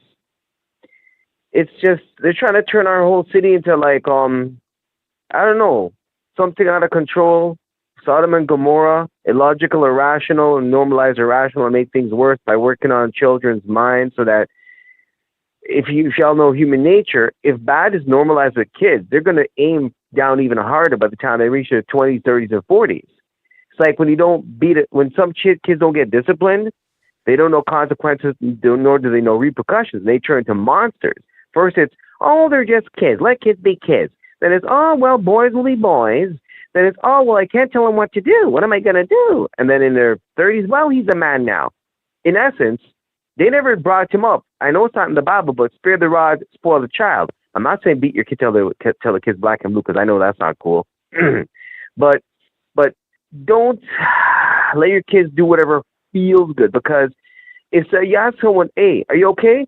Bob's like, yeah, I had my crack today, my cigarettes, my donuts, my bonbons, my bagel chips, scratch and lose tickets. I'm fine. But in reality, just because Bob is used to that, and it makes Bob have I think it's serotonin, melatonin, whatever, serotonin, some kind of a chemical rush, he thinks in his head temporarily that he's all right because that's what he's used to. But in reality, his teeth are rotting out of his head. He gets cancer. His kid might not have a father alive in a couple of years from now.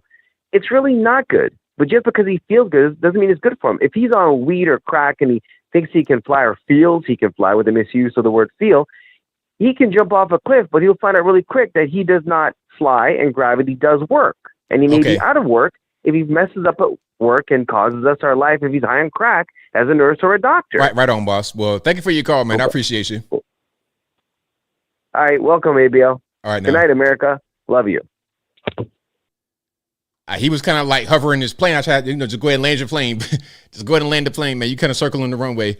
But anyway, shout out to you guys. I appreciate y'all for joining. You guys are the best audience anywhere on these interwebs. If you like what you heard tonight, please give the video a thumbs up. Like the video, share the video, do all that good stuff. That'll help me out tremendously. If you couldn't get on tonight, I'm sorry. Blame the white man. It ain't my fault. Y'all know how it goes. But I'll be back live again on Wednesday. Same bat time, same bat place. 8 p.m. Eastern time to right around right now, 11 p.m. Eastern Standard Time. Again, thank you for being here. You guys are the best audience anywhere on these interwebs. If you like what you heard tonight, please give the video a thumbs up. Like the video, share the video, do all that good stuff. That'll help me out tremendously. Also, this is an audio streaming podcast you're listening to right now. It'll be available on your favorite audio streaming platforms, whether they be Google Play, Spotify, Apple, iTunes, etc. Link for that will be in the description, or just go to your favorite audio streaming platform and search ABL Live. I should pop right on up. Also, that'll be a wrap. Shout out to everybody for watching, retweeting, super chatting, whatever you do. I could not do this show without you. Thank you to the mods for keeping the trolls in check. I appreciate y'all for that as well. Y'all please visit the website, anthonyblogan.com, the merch website, ablmerch.com, for the no vax hats with the black or the white no on it. I got those in stock. Also, go to Rumble and follow me over there. We have a Rumble. All the YouTube stuff is on Rumble, aside from the live streams, but everything else is on Rumble. Follow me on my other social media platforms. I'm on Facebook, Instagram, Twitter, TikTok as well. Follow me there. All my links will be in the box and on the website, anthonyblogan.com. ANTHONY, the letter B, LOGAN.com. I have more super chats to get to. I'll read these right quick. Then I wrap it on up and put the bow clean on top. Let me get a quick refresh because my browser is acting a complete fool as per usual.